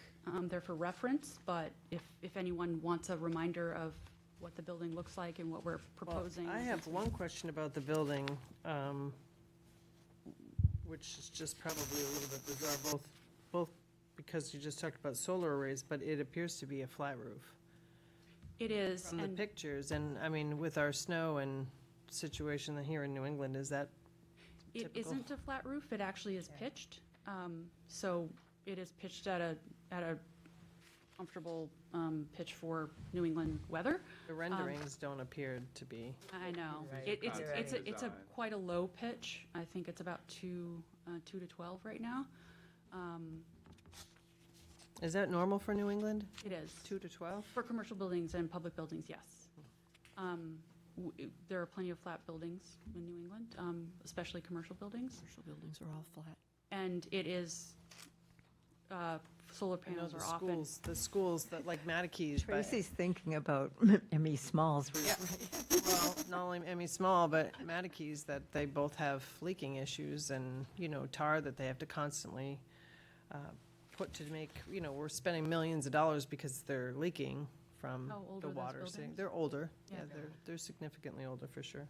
I mean, we do have envelope consultant on our team, so it is pitching, as you can see there. It's just at a fairly low pitch, which is why we're suggesting a membrane roof, which is best for low pitch roofs.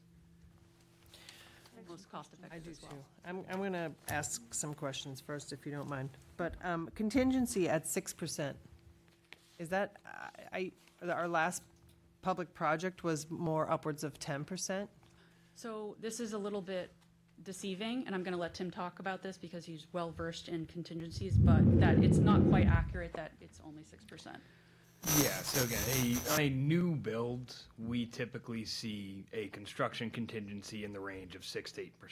I'm not sure what the project is that you guys just had come up on renovations. We typically see that up higher in the 10 to 15% because there's a lot more unknowns or, unknown factors that go into that project.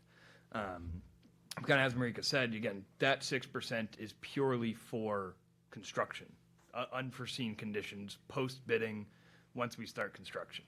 We have other contingencies held in the budget for escalation. We have other design contingencies that we have held that will kind of account for changes that get made as the Just design buried gets in moved. here, and, okay. As well as the escalation Yes. that we already mentioned. And also, the overhead and profit looks to be at about like 11%, 12%? That seems awful low.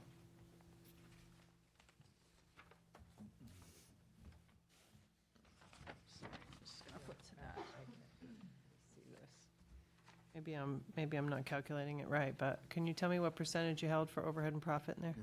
And voted carried 4. Yeah, so again, I think it's a bit misdeceiving because again, it's overhead and profit, right? If you were, I'm not sure if you had the detailed estimate. I don't think that we had shared that much. No, this is all we have. But so the estimate that we got from AM Fogarty there are two line items: general conditions, general requirements, and so those are your kind of overhead costs that you were talking about. In the MBLC breakdown, those were not specific line items. So those general conditions and general requirement costs are built into the construction cost numbers. All right, can you tell me what the overhead and profit percentage that you're carrying in here and the total contingency percentage? That's, I guess, what I'm trying to get at. Because, I mean, the other thing I'm interested in, and, you know, I guess I feel it's unfortunate with timing because we're like, what, 3 weeks away from town meeting, and we're just looking at these numbers, you know. I calculate $1,405 per square foot based on, you know, your 35 million divided by 25,000. That's $1,405 a square foot. That seems high.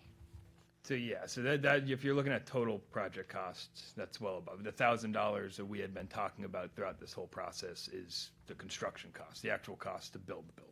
So you're not taking the FF&E into that number for your $1,000 per square foot? The $1,000 that has been referenced previously was specifically talking about the construction cost. Again, we had always said that the soft costs will tack on about another 30% onto that, and that's where we had gotten that kind of original estimate of about 32 million total project cost. Yeah. So going from your, what you're talking about, construction costs, the building is at about, I believe it's at 1062 a square foot. So it's slightly higher than the $1,000 a square foot that we were projecting. And again, this part of it's because the parking lot and MacArthur School has been tacked onto it. That's one of the problems.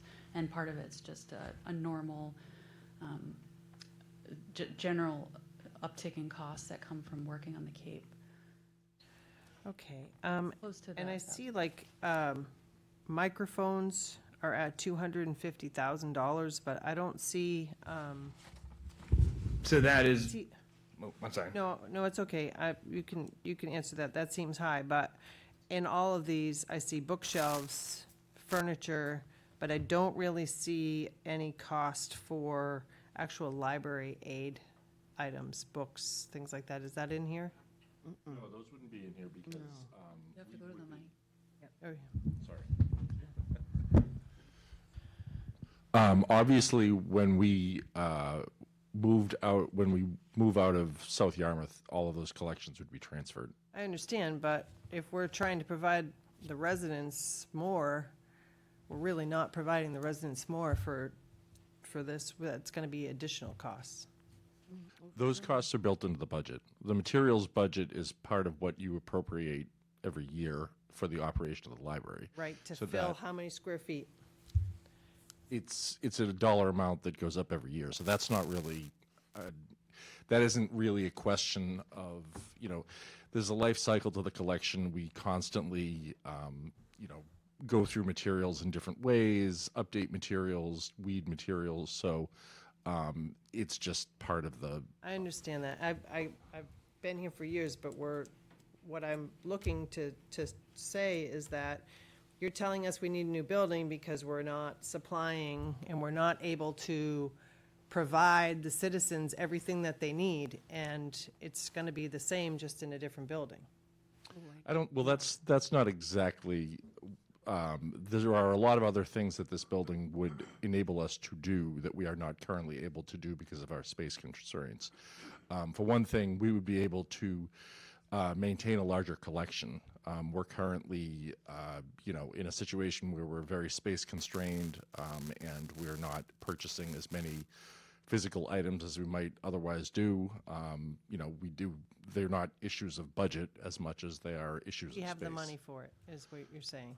I think that there's plenty of money in the materials budget. I would anticipate that we would be able, if the concern is empty shelves, I don't think we will have a problem filling the shelves within a matter of, years, to be honest with you. And the other things that the building brings to the table in terms of our ability to expand programming and to offer resources to the community are also part of kind of the picture when we look at the whole project. Okay. So Judy, you talked about the grant, so the grant for construction's already been approved, but this Green Libraries Initiative grant, that is something that we would still have to request? That's already also been approved, the 403,000? That is a matter of meeting the criteria that Marika spoke of. So if we meet the criteria of the Stretch Energy Code, we will have met the criteria for that. Okay, so by- that will be, that's an automatic that you think is gonna happen? Okay, can we just talk about, Tom, I watched your video on the town website. Yes. So, Did you throw popcorn at it? no, but I love when I sit there and I learn things, because that's the first time I had heard anything about any type of fundraising. So I don't know how the town, how, I'm very interested in this piece of it. So we'll talk a little bit about it. There are several people in town and have already met, and I believe, and I think Linda's here. She is. She is. She's hiding. And she's kind of spearheading this whole fundraising effort. Will probably be done through a formed foundation, separate from the Friends of the Library, that will go out. And we've already had discussion with several different fundraising entities to kind of get a feel of how that will be done.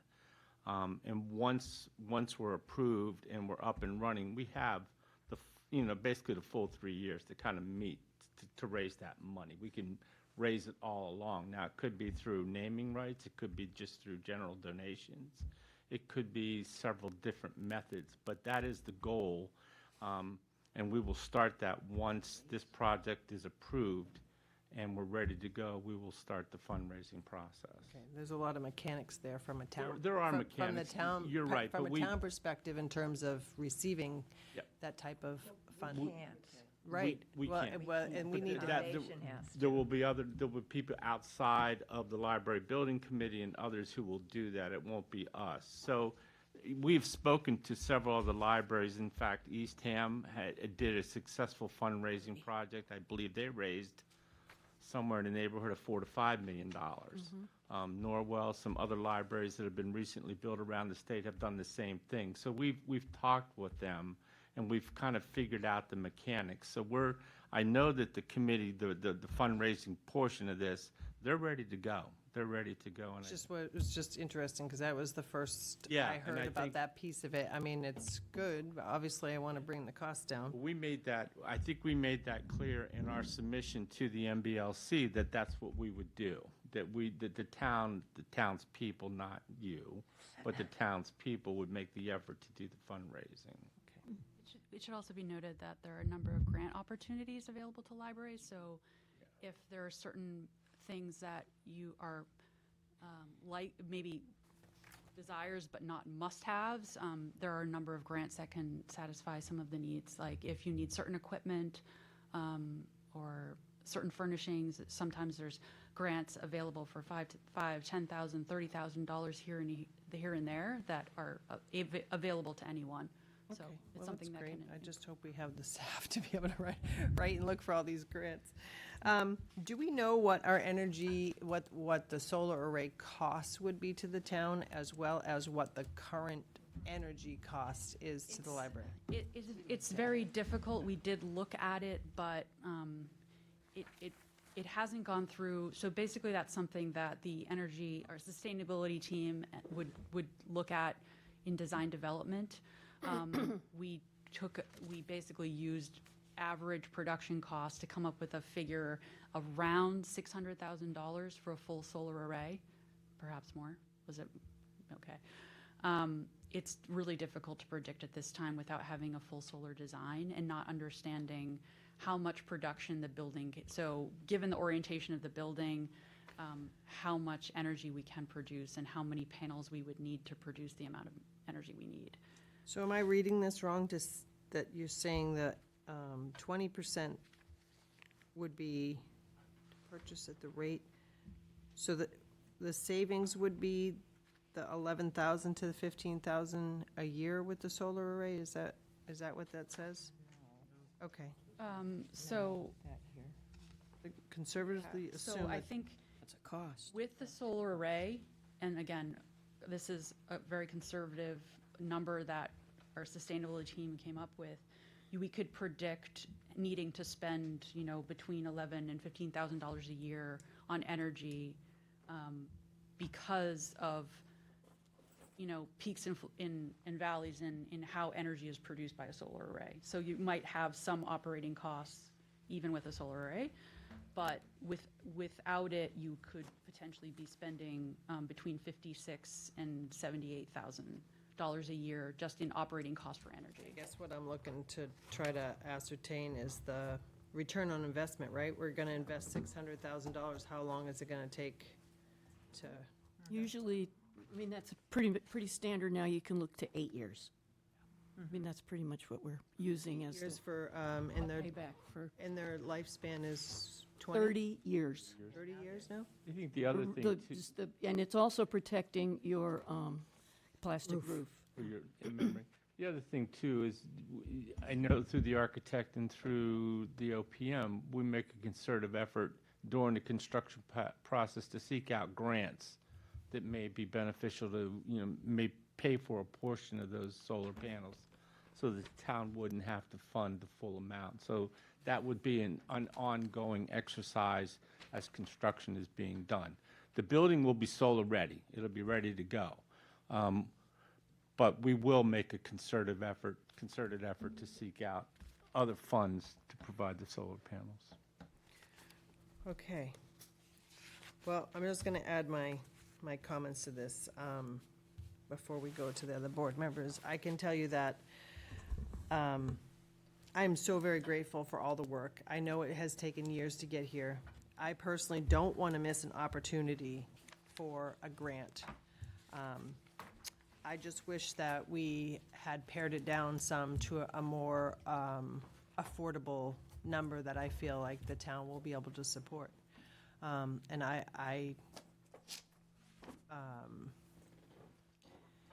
we have you've heard already, I'd like to talk about the ballot, what that looks like. But, I'm very afraid when you put multiple things on a ballot at the same time. So in terms of timing of this, and not kicking the can down the road, but putting it to, a different ballot if, I'm not sure with the timing of the grant, how that might look, if it's even an opportunity, but I am very fearful with this number going into town meeting. I mean, going into the ballot. So part of the guidelines of the MBLC grant is they basically look at the size of a community, demographics, statistical data for that community, and they determine the building size that's best suited for that community. Is that a community that has one library, though? So, I mean. That is how it's written. Right, so the problem, we have 2 other libraries still, or we'll have. Well, it would replace South. Right. And it is designed to meet the needs of the entire community.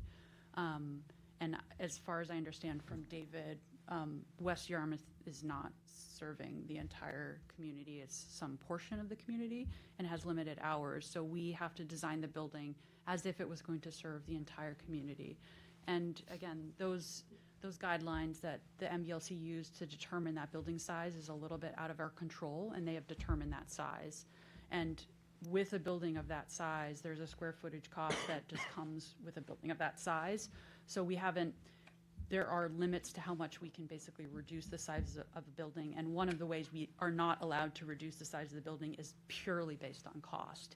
They've determined the set of criteria to determine what's the best size of building to serve this community and all of its needs. So we can't basically say, oh, let's just cut out 1,000, 2,000 square foot here or there to cut the building cost. They're in the business of building a library that's going to last for 30 years. That's their horizon. They have a 30-year horizon for their buildings. They want the building to be operational for that amount of time. And in doing so, I think maybe the building will seem much bigger than it is currently now, obviously, but it's supposed to serve the community for quite a long time, decades. Yeah, don't take my comments wrong. I want to get the kids out of the basement too. I mean, I don't want to miss the opportunity for the grant. I believe that building new, now, we've already learned that looking at our schools, is a less expensive cost than the renovations that we'll be left with should this not pass. So, you know, I'm struggling with it, but you know, in my personal life right now, there's a difference between what I want and what I need. And I feel like, you know, people look at this building and it's for us and what we really need, it might be a little bit too much. But those are my personal comments. I'm going to go to the rest of the board. I could clarify one thing that kind of came up in the middle of discussion of the $250,000 for microphones. There's the line item, it kind of runs onto two lines. That's for all audio-visual equipment in the building. Okay. It doesn't. We're not spending $250,000 on microphones. We thought gold-plated, you know. I'm looking at that, go, whoa. I had the same thought when I saw it. Okay, good. No, I mean, Thanks for the this clarification. building, just to tack on to what David said earlier, not only is the library, but there's a community space that seats about 120 people that will be available after hours. Also a classroom that will be available after hours. So The it's study rooms are yeah, new, the too. study rooms. So there's quite a few extra amenities that the building currently doesn't have, but also can serve the larger community in an off-hours way. So it's just When something. you say off hours, what does that mean? Like now. Yeah, so Midnight. basically, if there was a like Meeting of some sort. Yeah. You can't have meetings during the day? Well, you'd be Yeah, able you to, could. you'd be able to shut down the rest of the library, secure the rest of the library, and keep just the Meeting. community meeting rooms open for the public. Mark? I'm going to defer to Liz and Joyce. I'll speak at the end. Okay. And Go ahead, Liz. Go ahead. All right. Well, I'm excited. I'm a little bit concerned. I looked at furnishings, finishes, and equipment, FF&E, and I noticed we don't have anything earmarked yet for window treatments, and there's a lot of windows. And before you jump in, and then the other two aspects that concern me, if it needs any soundproofing, which I think you've built in, but then lastly, flooring. What is there any contingency or earmark for rugs for flooring? So go ahead. Yeah, so with the window treatments, in the construction costs that we had laid out, there are shades and window treatments and everything included already in that cost. Okay. We just didn't break everything out because the way that the estimate was brought to us, right, there's those general conditions, there's all those other markups in it. It's not as clean as just kind of plucking one number out of the estimate and putting it in there. So again, we did think of shades. There are shades included in the cost. And then I'll let you speak to the floors. Yep, so basically in high traffic areas, what we normally do is tile. So if you come into the lobby, there you basically have a walk-off mat and tiling covering the high traffic areas, including the lobby and the continuing down to the after-hours portion of the library. And then the majority of the rest of the library is carpeting. Part of that is for sound. It also carpet tiles can be replaced at will. And then to talk about soundproofing, so this estimate includes basically different variations of wall configurations that have different levels of layers of gyp to improve sound. We have a number of ceiling treatments in the estimate that basically cover hopefully 70% of most of the spaces, ACT in offices. So all of that is covered in the construction cost. Super. Great to hear. I noticed at one time point, I think it was a misspeak, you said that we would have to conform to the specialized energy code, but you meant stretch. So in order to meet the green building incentive, we need to meet the specialized energy code as part of the stretch energy code. Okay. So we do. Very good. That's good news. Yeah. I mean, it will be an extremely high-performing building. Yes.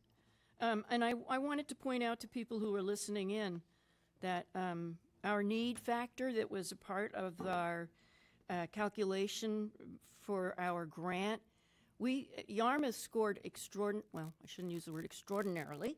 We scored very, very high in that calculation because we are, to some degree, a social justice community.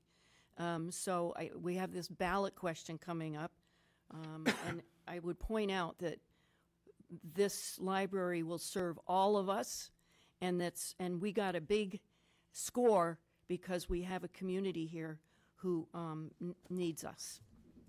But also have to pay for it. Pardon? But also have to pay for it. Those same. Yes. Yeah. I mean, Yep. it's good on one hand and They not must so pay great on for the it. other. And so I for sure see that we have to look for a way to get the solar on the roof. I can't believe that they would even call it a green building if the solar isn't on the roof, because we're going, the tide is sweeping us backwards. There are grants, and I personally will make sure that they are coming in front of everybody. The Community Clean Energy Resilience Grant was how we won, put the battery in at the high school, and if it's still viable, that would certainly speak to this project all the way. We spent a lot of time talking about this because we want to go that way, but it really seemed, the numbers really worked better to go with it after installment. So Okay, as long as, I mean, it is all about. instead of the embedding it numbers. in this Yeah. and then getting that percentage, but also then that drives the number up. It also, it also allows you to decide when the right opportunity is to add the solar. So we have to make it solar ready, but Yeah. then you have some flexibility of when you would install it. If you were to elect to add it to this project, it has to be done with the construction. Just a little bit more flexibility. Pressure. Yeah, less pressure. And I think you're going to be missing the tax credits, federal tax credits that are expiring in June, plus the SMART program, where that's going to be by the time this building is ready. We don't know. But, and I would also encourage you to have an earmark for making sure that the building can be commissioned properly. I know we have a couple of buildings, new buildings in Yarmouth, and we're struggling with the mechanical systems and make sure that they're working properly post-commission. So that is another that's part of our budget and required by the code. Okay. Yeah. Those are my questions, and I for one think that this town absolutely deserves a library of this type. It's certainly far beyond a receptacle for books. It's something that will bring this town and its community into the future. I'm really excited about it. I'm going to be lining up to make my donation. Thank you, Liz. Joyce? Put me on the list for donations as well. I'm looking at where we are in this extraordinary time. I mean, there are these publications. Publication 1, The Perfect Storm. Publication 2, Oh No, How Do We Deal with the Perfect Storm? About state financing. And I'm pondering what Judy said about this being a once-in-a-generation opportunity. And I think we used to say that kind of thing when governments were more predictable. And I'm so aware that the Commonwealth lost $3.7 billion in federal funding. And so I guess I'm saying we are in financial difficulties as a town, but on the other hand, what we used to think, well, we'll come back in 10 years and then we'll do it then. I don't think the Commonwealth is going to be paying such large percentages of libraries. I don't think the Commonwealth is going to be giving green library reimbursements then. So I guess I think that this is kind of an urgent situation. Now, trying to figure a way to bring any of the numbers down, I guess one of the things that we should keep in mind is how hard it is to retrofit old buildings for ADA, for greener processing, even for new heating systems. And so if the result of all this visitation by the state is that we're on a list of towns whose current libraries must be made compliant with many new things, we're going to be looking at a chunk of money there. So that's one thing I'd think of in terms of making this seem more doable. The other is, I was intrigued to have the architect and the OPM mention that the function room, the group room of the library can be operating even when the library itself is closed. Has there been any thought to renting that out for functions, for group lectures, for anything like that that might be involved, not just here on the Cape where there wouldn't be a lot of money to pay for it, but also, there are groups who come down for a week each year. They're in the hotels, and a centrally located meeting space would be a huge help to them, and they would have a larger budget to allow for that. I'm thinking of the way, say, the old Sheraton, and now through another owner, and then now the contemporary Emerald Resort works.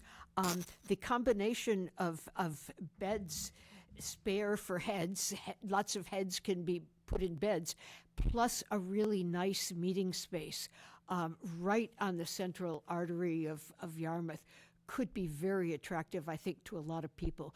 And it sounds as if it's in a very attractive setting. You've got all that green space in front. You've got Route 28 if you want shuttles, or if you want the H2O. Transit is obviously very easy. I guess I would like to really give a big thank you to the members of the committee who've brought all this to us. And Judy, thank you as chair. Tom, thank you as vice chair.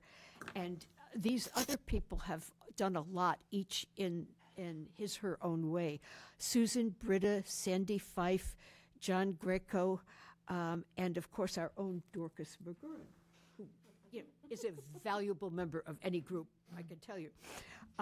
So thank you for whatever happens with this, because you've done a wonderful job.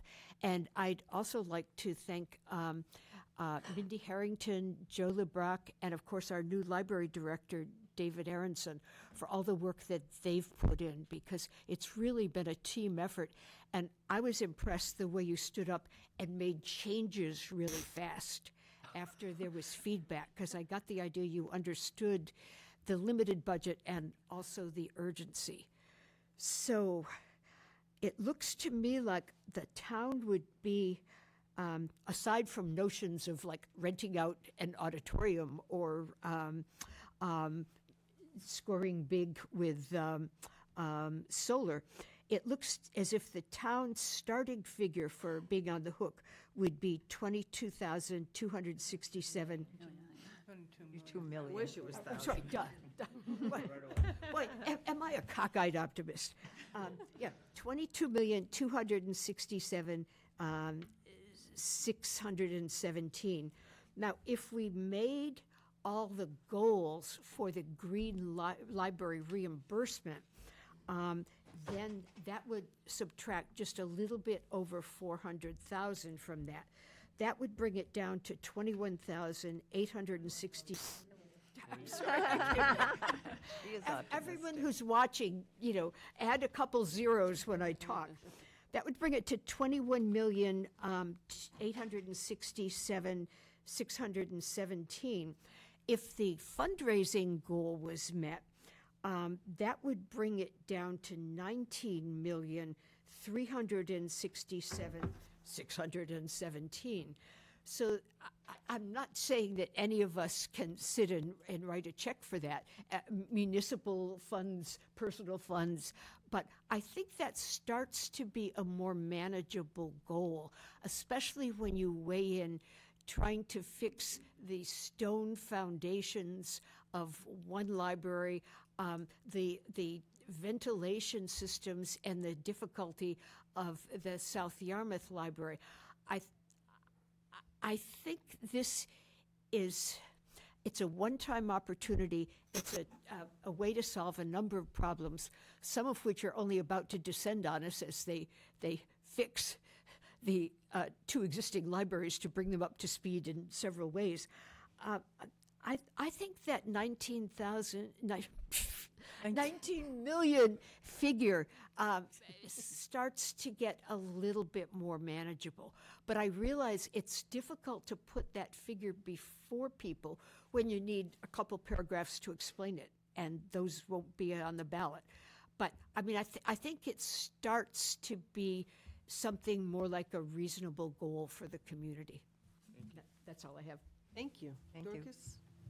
Madam Chair, first of all, Joyce, thank you for your very kind words to the committee. That kind of stole a little bit of my thunder.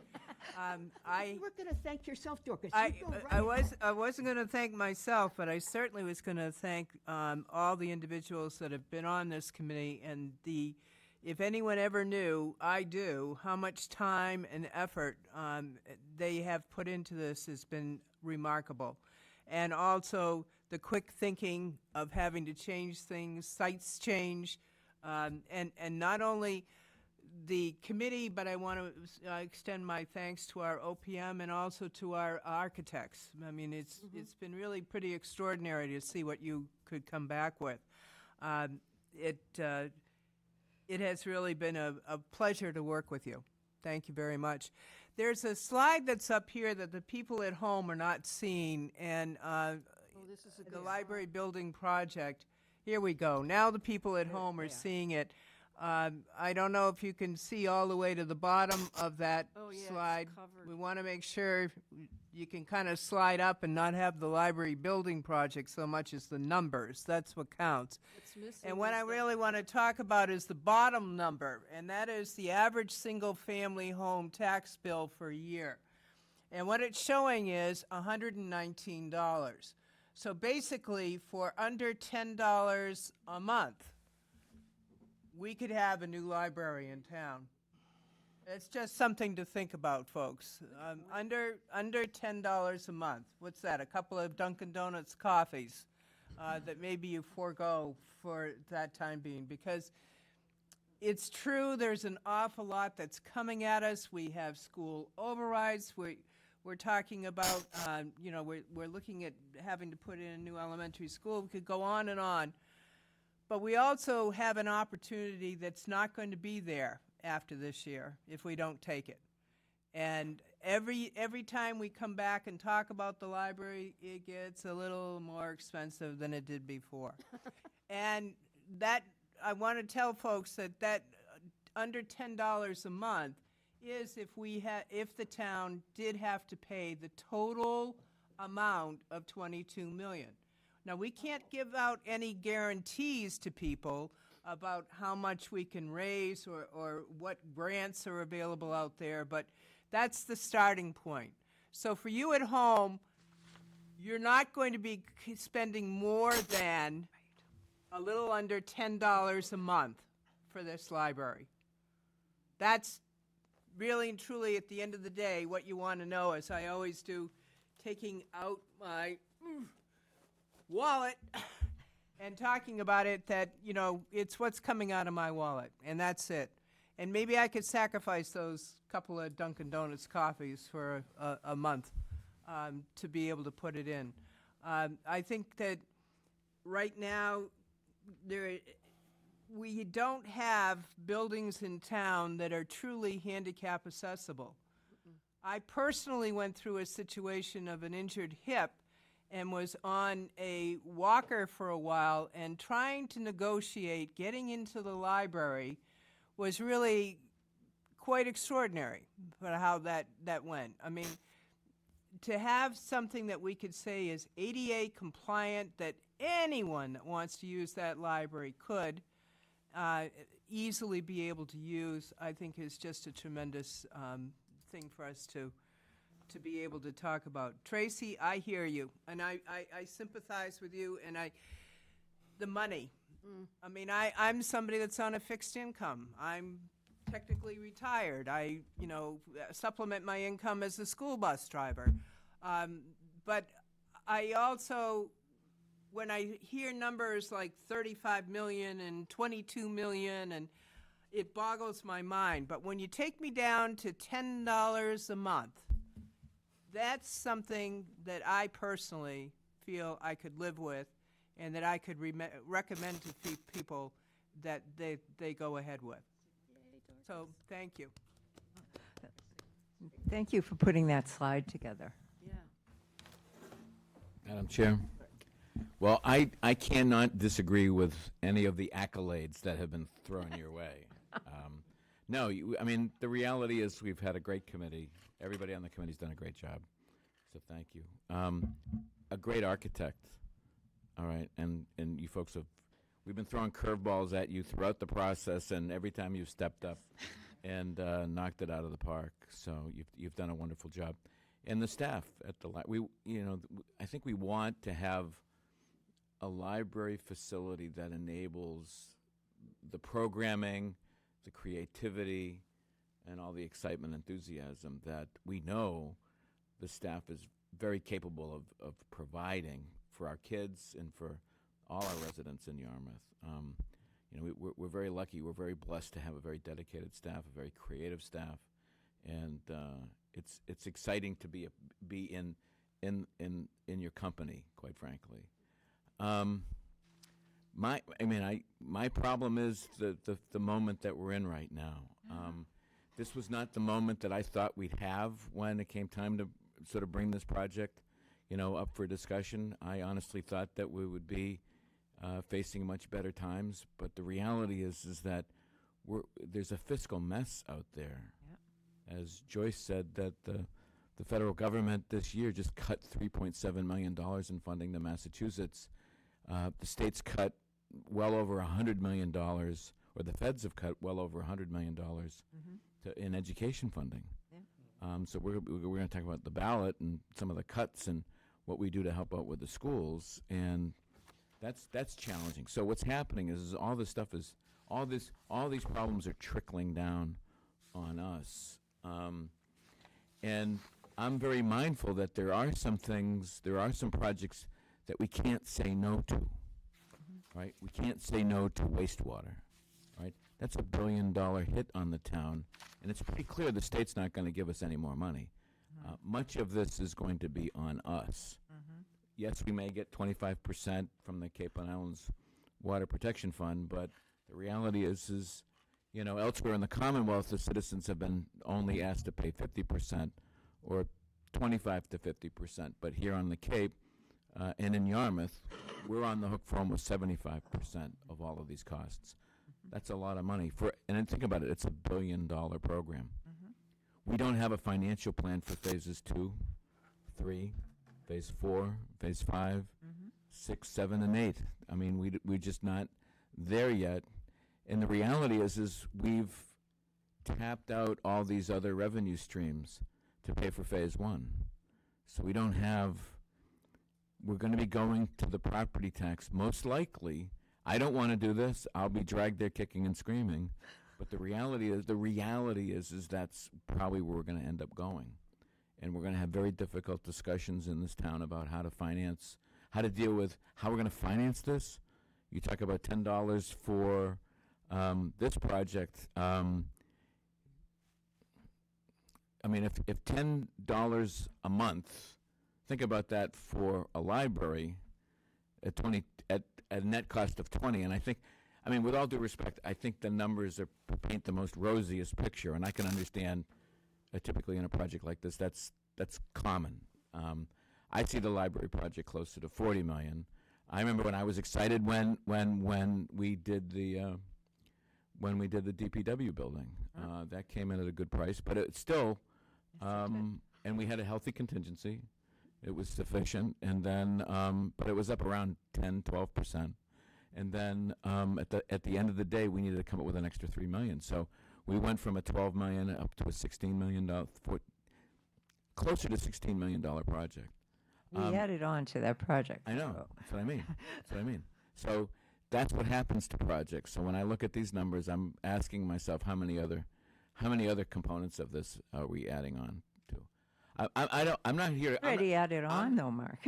I'm not going to criticize the project, and I'm not going to criticize your budget. All right, you've done a great job in pulling everything together. What I'm saying is my problem is with the broader climate that we're in. I have nothing to say against the project. I am not going to be critical of it, all right? What I'm looking at is I'm looking at the big picture, what the town is facing. And you have to understand, you know, when I took on stints in the past as a town manager myself, that was my job, was to look at the big picture. And I came to communities that were in financial straits. They had problems, and my job was to help fix them, much the way Bob has come into Yarmouth and help us turn things around and put us on a very strong financial footing. But the problems the challenges that we're up against, we've never faced anything like this before. We really haven't. This is a very unusual time. This is a very exceptional time, and that's what worries me the most. So, again, I'm not going to be critical of the work that you've done. You've done a great job. But I'm honestly very concerned about our overall financial picture. Of course. I think this is a tough project for the town to say yes to right now. And I understand when it comes time to say yes, it may not be the best of circumstances, right? Things may not be as helpful in terms of grant funding. I get that. I know that's difficult. But the reality is that with all of these other obligations staring us in the face, all the things that we need to do, all right, I'm very concerned about all of these burdens piling onto us within a relatively short period of time. You know, when we did the analysis before of the town's financial picture, I mean, we're looking at $100 million or so, you know, within a relatively short period of time, having to deal with new school, right? Possibly a new fire station. I mean, I know I tend to be the downer at the party here, and I hate being in that role, but I'm just saying that there's a community out there wondering how they're going to be paying for all this, and whether or not they're going to be able to afford it, and whether or not they're going to be able to stay in town, and they're going to stay here. Those are the folks that are, you know, going to be paying very close attention to this as we move forward. And we, like I say, I know the things that we need to say yes to, the things that we must do. We're facing, you know, like I said, a lot of costs. I think when we talk about the ballot, I think from my point of view, even though I will recommend against this, I think the discussion that I think is worth having is still having it on the ballot and let ultimately the voters choose, and the voters decide. I think there's a merit in that. So even though I may be the skunk in the garden party, so to speak, there may be a value in ultimately letting the voters, because they're the ones paying the freight, and at least giving them the opportunity to say yes and no. There's a part of me that feels that we at least owe them that. We can give them advice in terms of what they're facing and what they're dealing with, but at the end of the day, there's something to be said about letting the voters at least have a choice, having the choice to vote on a project like this, because it does offer a huge benefit to the community, and but they need to understand all the costs, all the implications, and where this fits in with everything else. So those are my thoughts. Those are my comments. Once again, thank you for everything. Thank you for being here. Thank you for what you do for this community. We cannot do our job without having you here, quite frankly, and so many thanks. Mark, I agree, and I think, you know, I said it before about wants and needs, you know, looking at what our ballot is, and again, if we don't have an opportunity to put it off to another time, then we have to do what we have to do.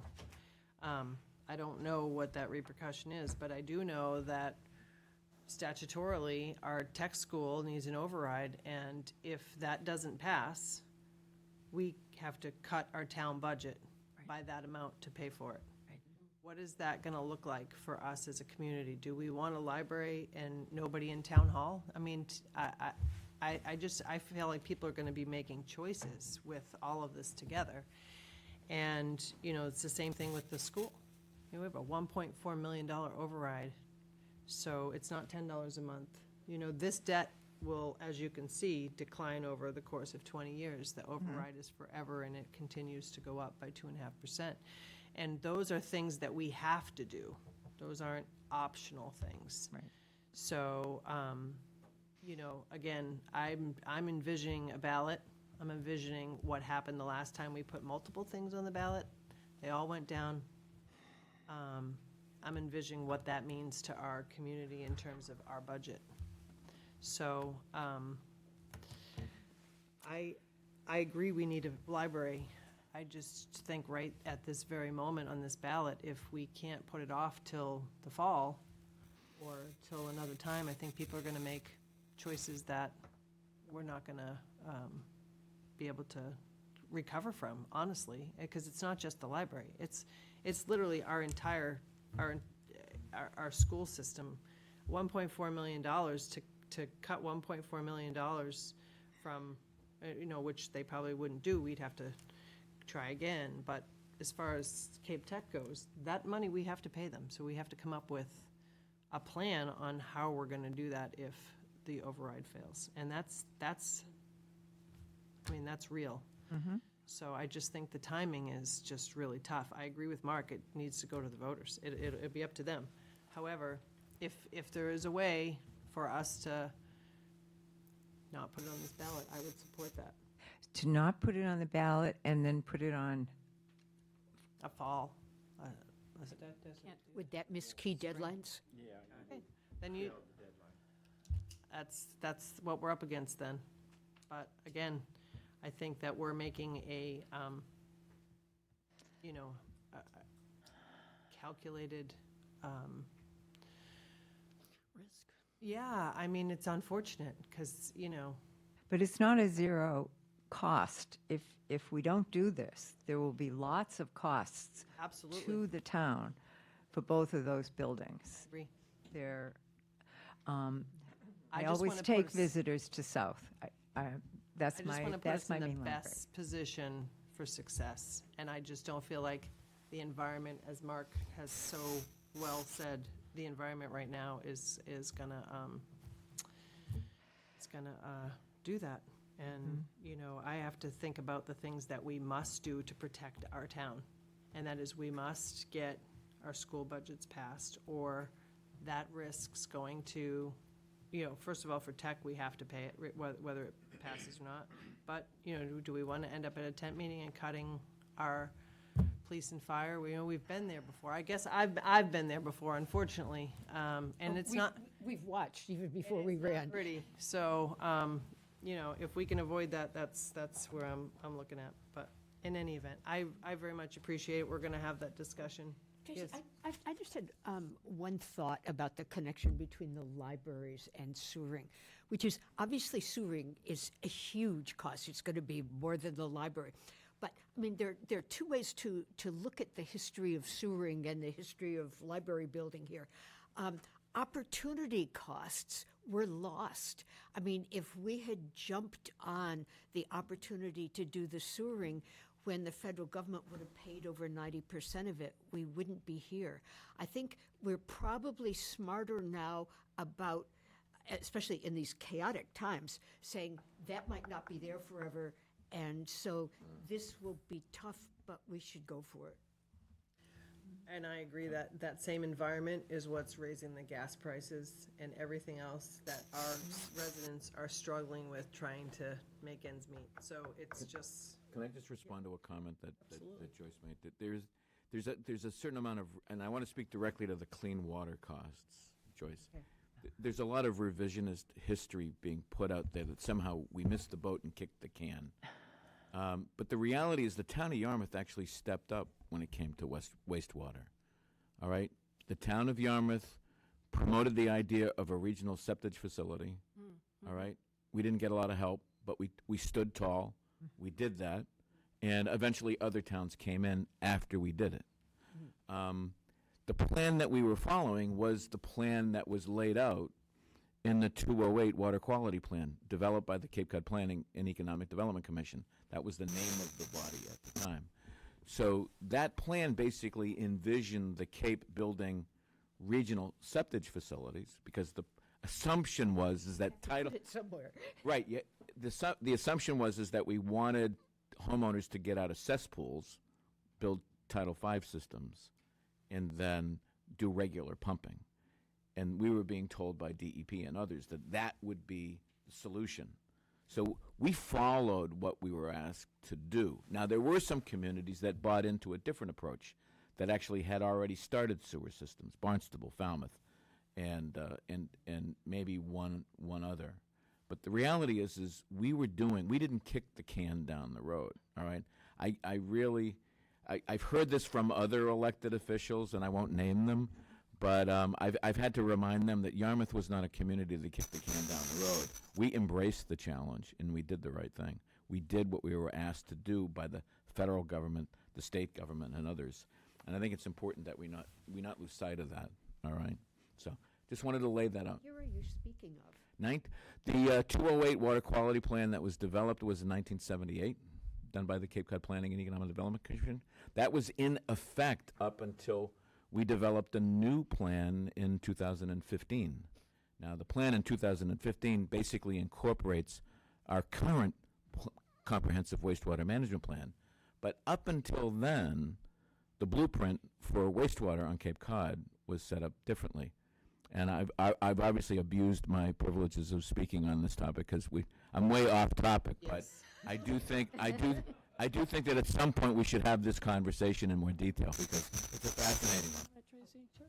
I just wanted to remind people too that as we despair to some degree about where we're at and where we have to go, that when we took on the sewering, we had a plan to improve the 28 corridor so that the commercial entities would be able to do business and see a reason to come to Yarmouth. And I think we have to remember that we're out of sync a little bit with this this mountain of projects that we are trying to figure out how we're going to pay for as taxpayers. But I think we have to be mindful of the plan that was laid before us by Bill Scott, that we will get some commercial enterprises coming into Yarmouth. They're going to help carry the load.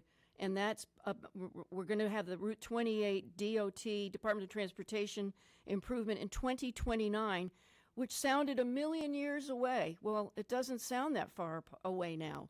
So I think we have to stay the course. We have to do what's right for Yarmouth. And I think that the library is going to also be a part of the Route 28 improvement that is going to be critical to bringing commercial businesses to Yarmouth because they're going to be proud of Route 28.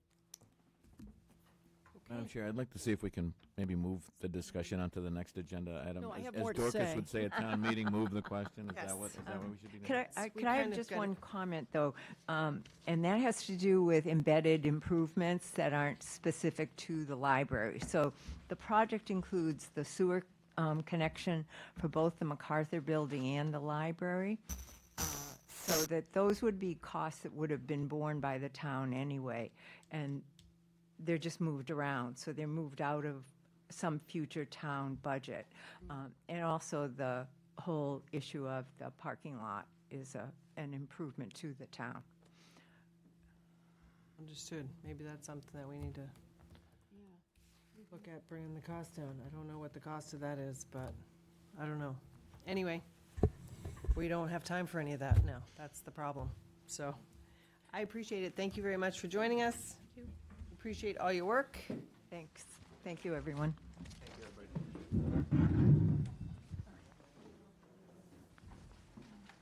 Okay, our next agenda item is discussion on votes of ballot questions. There's a paper in front of you here with different ballot questions.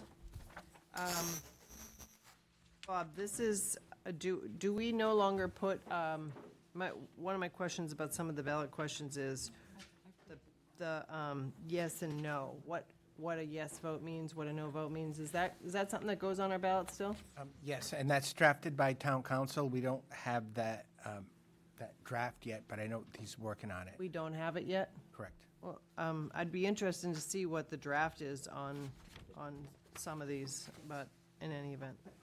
Okay, ballot question 1.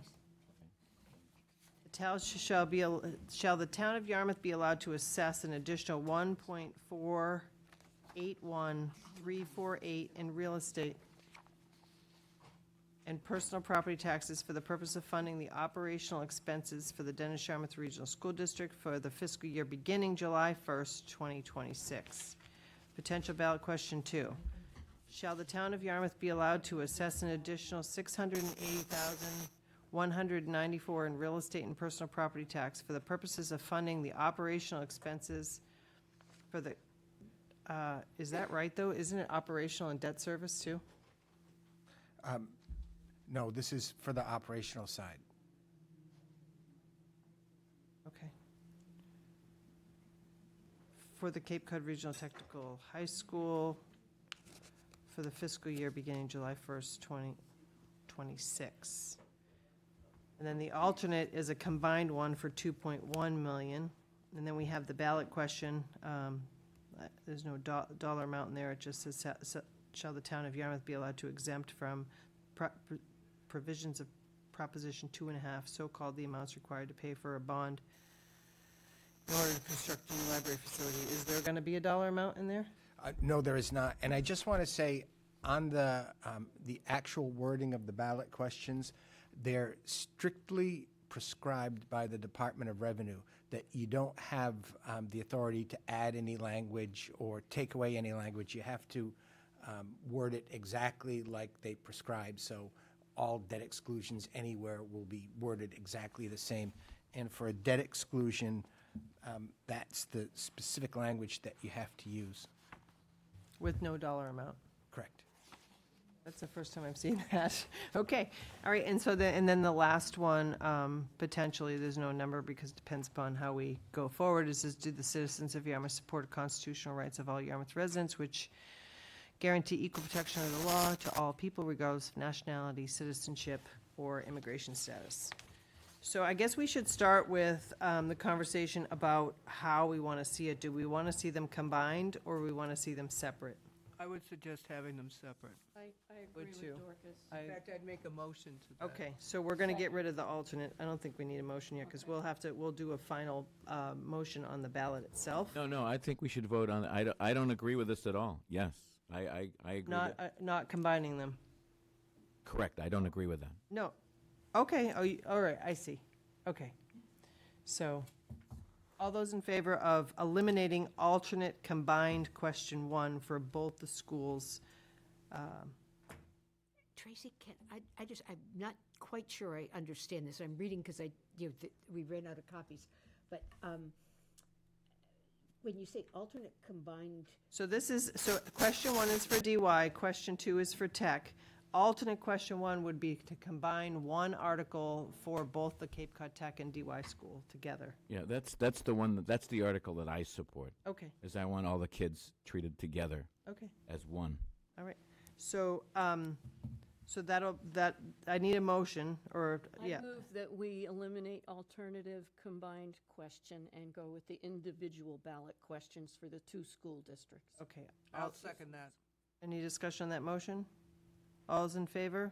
Aye. Opposed? No. Okay, so that passes. Joyce? I don't know. Did you vote? I'm an aye. Okay, So you're with Mark. so that passes 4-1. So we're going to look at 2 separate ballot questions for, You said no? No, I said aye. Aye, okay, I thought you said no. All right, sorry. all right, so that solves that. Now we can take a vote whether or not we support placing, is there a motion on whether or not we support placing the non-binding ballot question? I move that we include the non-binding public advisory ballot question as printed in our handout. Okay, is there a second? Second.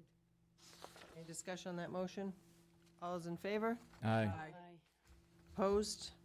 So that's 4-1. That way we leave it to the people to decide. Thank you. So, that was a 4-1.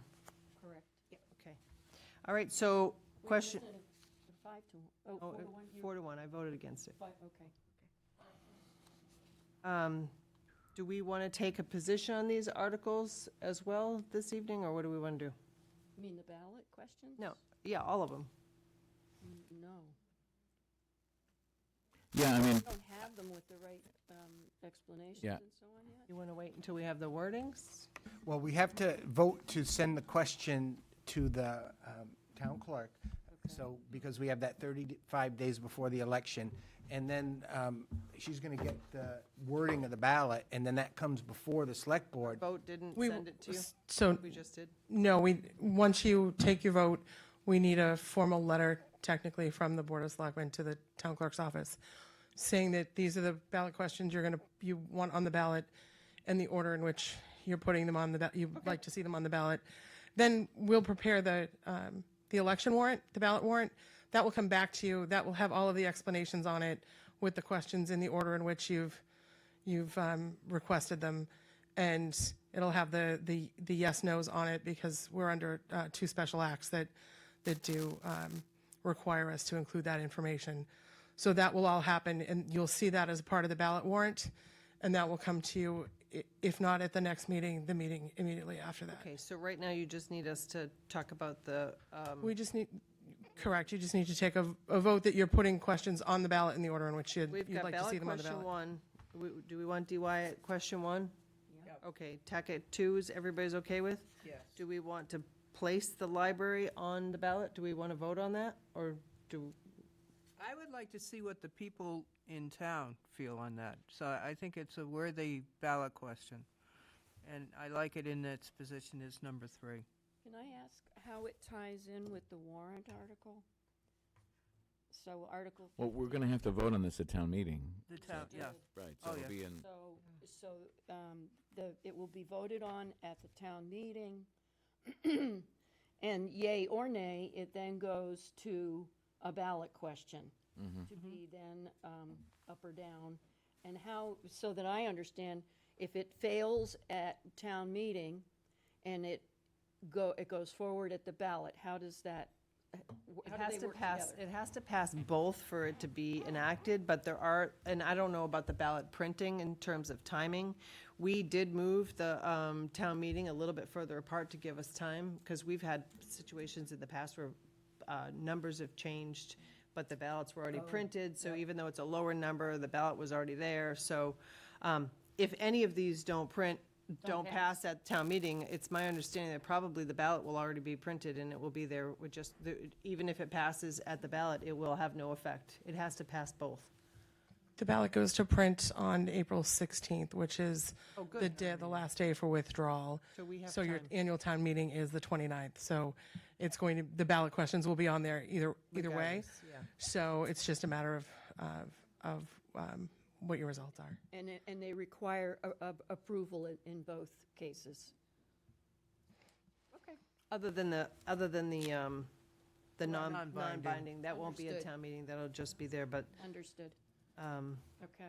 the other three will require a passage at both town meeting and at the ballot for it to be And effective. I noticed that ballot question number 3, I guess it's, will they have numbers? They will. So, but Mary will take care of that. Okay. No, that's what we're going through now. That's why I'm asking about how the board wants the position of these. Understood. So So library. library, is everybody okay with library as number 3 and the citizens petition at 4? Yes. Okay. Everybody's okay with that? All right, so we need to make a motion that these 4 articles, Ballot questions. that we send a letter to the town clerk requesting that these be placed on the ballot as we've discussed. So moved. Is there a second on that? Second. Any discussion on that? All those in favor? Aye. Opposed? Okay, so, Bob, you got that? We'll Yes, send I her a letter. certainly do. Ballot 4 question. questions. 4 questions. EY, Cape Regional Tech, Library, Human Rights. All right, and then when we get the pros and cons in the ballot. And warrant those will comes come in, back to and the then select board. we only have to take a position on the articles that go to Town meeting. town meeting. So Okay. there's no position on the ballots. Okay. I would love to see the little information on the ballot.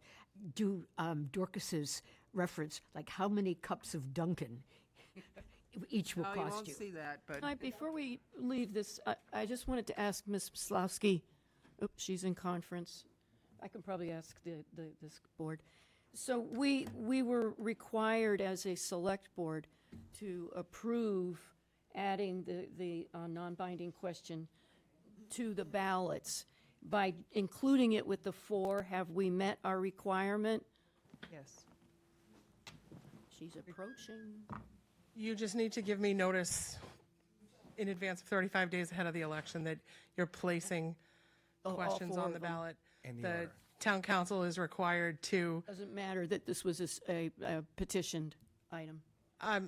the petition question, I will verify whether that is included, but we're required under the two special acts that we provide a yes result and a no result on the ballot. It's banned everywhere except for 6 communities. We happen to be one of the 6.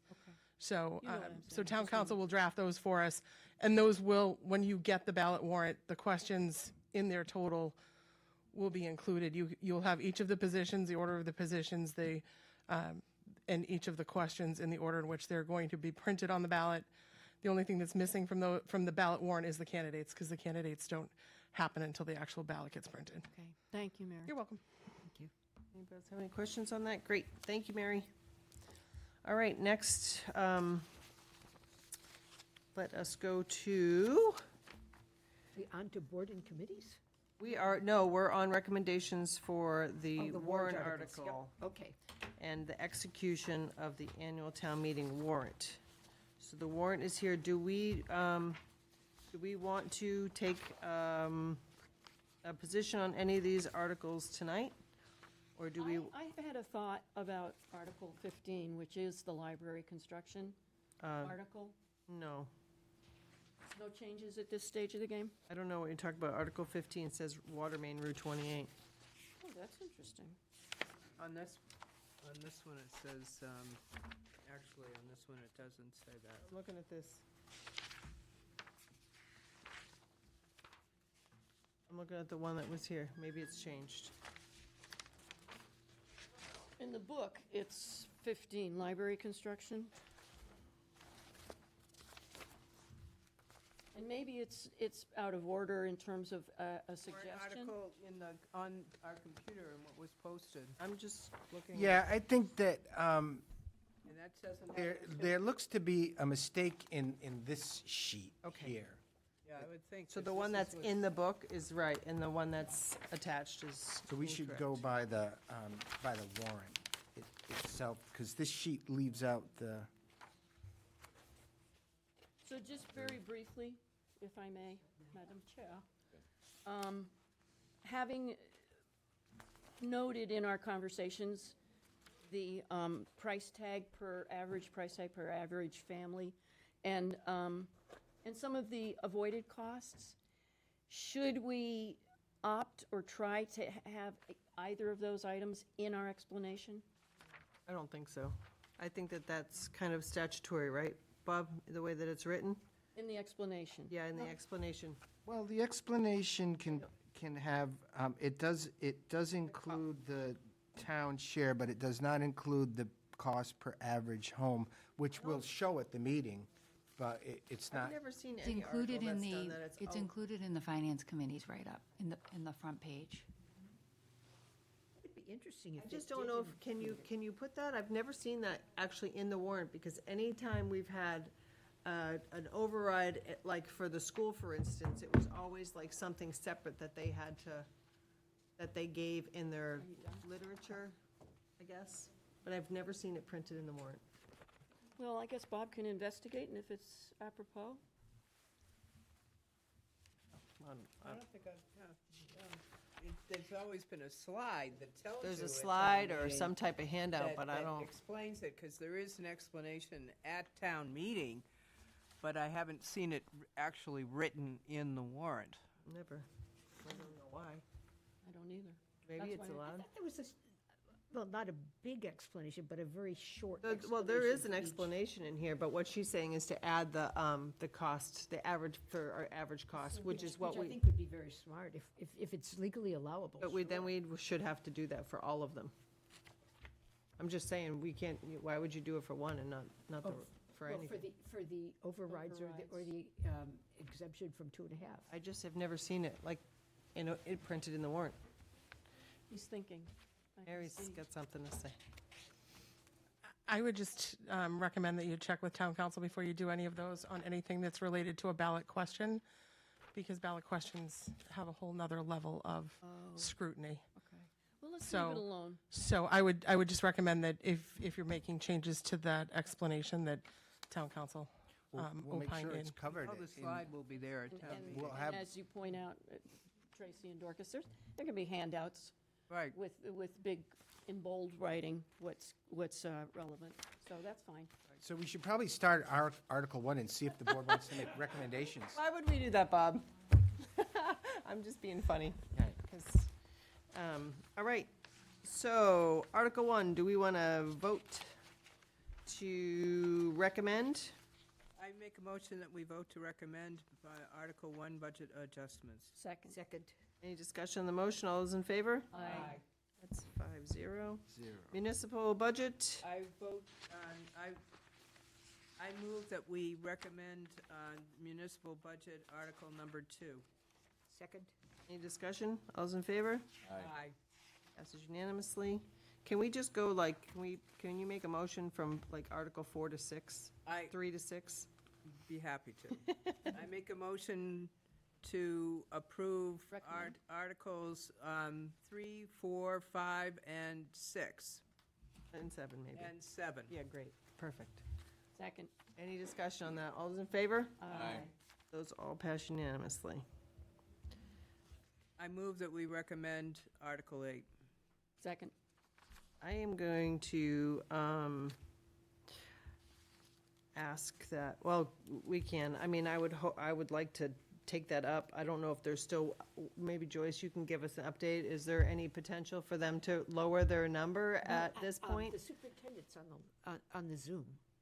Okay, well, this is our discussion. I'm just wondering if they had, at their meeting last night, or if you've heard, are they still working to Well, get their budget number down There was an executive session last night that I wasn't privy to for the first part of the meeting. related to the budget? Not sure what. Oh, okay. I don't think they would, they can't talk about the budget in executive Okay. session, so I haven't, received any indication. I think this is their final budget. You think it is? Mark's there, if we can unmute him. Maybe. I mean, I'm just hoping that they're gonna work to reduce the numbers still between now and town meeting, and I would like to, Give him a chance. Do you want to either ask Mark? I or- guess we or can. Tomas I if don't, he's on? we can't really have a discussion with them, but we can ask them. Hi, Dr. Smith. How are you? I'm just wondering if this is the final number, or if there's gonna be any more work to, reduce the budget before town meeting. Pretty firm. This is, it carries a lot of the consistent cost drivers that everybody's facing. I mean, the committee will continue to look, but at this point, with all the cost drivers that they have, this looks like a pretty solid final budget, and it includes 13 cuts to staff. I think if the committee has indicated that if they were to find some additional savings, that one of the things that they would want to do would be look at restoring some of the positions that they've had to cut. It's a reduced services budget as it sits right now. That's a no. Okay. Madam Chair, I can throw in a piece of good news. The district was proactive enough with wanting to replace the high school lighting with LEDs that they applied for and secured a grant, which will cost $284,000, but not to the district. It'll be done through energy efficiency funds. And the only condition on that is that it has to be completed by November 1st. And the good thing about that is that it'll only be 7 months of next year, but that will knock $85,000 a year off the electric bill at the high school. Oh, and that was reduced in the budget? No. No. It hasn't been enacted. It hasn't been done It's not yet. installed yet or anything, but I just thought that would make you feel better. Yeah. She looks much happier. Right. Okay, so there is a motion and a second on the table. All those in favor? Aye. Aye. I'm going to abstain. We can re-vote 401 at town meeting, and maybe I'll change it, but I'm hopeful that we can reduce the number some. All right. I move that we, I've forgotten what I'm doing. Recommend? Fine. Recommend. Recommending. Recommend Thank you, Dr. Smith. Article 9. You, Mark? Second. Second. Any discussion? All those in favor? Aye. Can we now lump all the capital expenditures I together? would love that.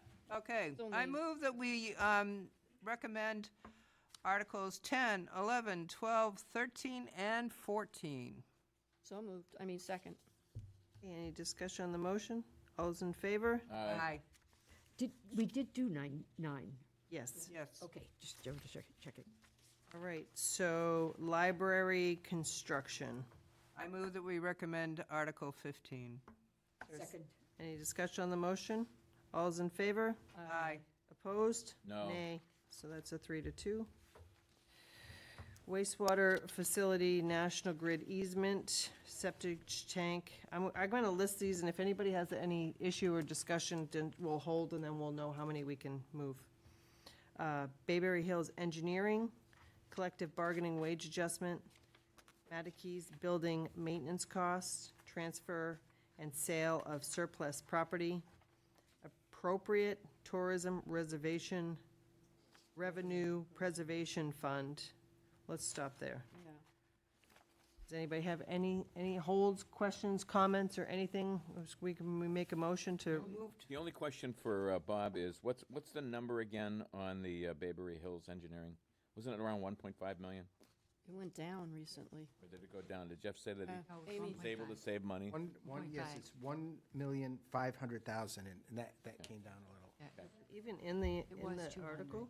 Yes, it is. Yeah, it's in. Oh, yeah, up top, okay. All right. So we moved Article 18 through 23. Second. Any discussion on that motion? All's in favor? Aye. Okay. And then we could move the CPA articles in one. Have we had the CPA We in? haven't had a discussion on those. No. I think we have them coming, right? Yes, we do. There's just because everything got with last week's meeting being cast in, I think they're scheduled for next week to come in. Can we make our motion, We can, Well, we would have to. we'll do it from the floor then? We'd have to do it from the floor. I think it's appropriate for us to take a position on articles before we hear from Not at them. all. No. And the same thing, the zoning, did they have their public hearing already on their zoning articles? Yes, and They they made did. their recommendation, so the planning board recommends it. Okay, so, I move that we recommend It should Article be in there. 29. It is. is there a second to that Second. motion? Okay, any discussion? All's in favor? Aye. 5-0. And then we're holding on 24 through 28. We're going to hold, and we will make a recommendation from the floor. Hopefully, we can get, on next week's agenda, we can still vote. We don't need to wait till town meeting. We can still vote after we meet with them. It just won't be We may want to printed. make sure that, you might want to make sure that it's on the agenda then.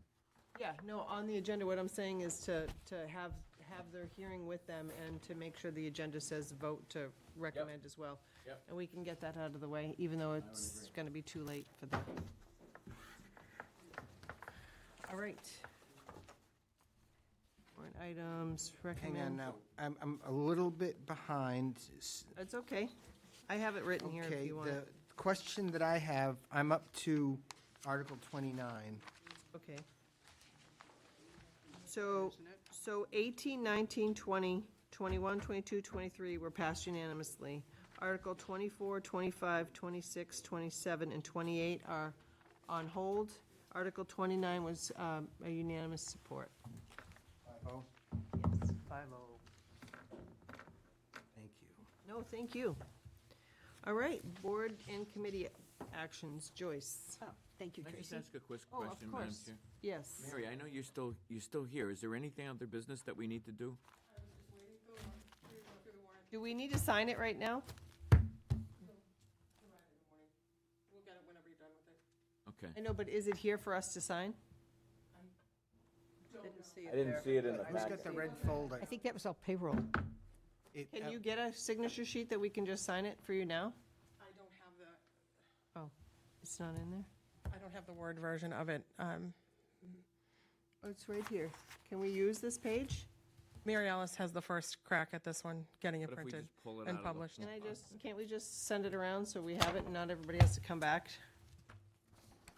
I'm just, Give it a shot if it works. if it Well, it's works. not- there's nothing in the red folder, that's the page. Yep, it's all payroll. Oh, I haven't gotten you Bob's evaluation, so so sorry.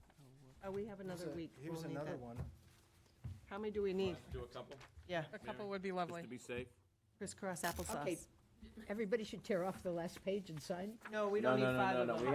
We've got another one coming around. Two of them. This Just is two? good. Okay. Mary Alice will let us know if we need, but at least it will get you started. Perfect. Thank you very much. Thank you, Mary. Thank you. I want to make sure that she gets home. I know. Long hours. Thank you, Mary. Okay, great. We'll leave it in the red folder for you. Thank you, Mary. The dread folder.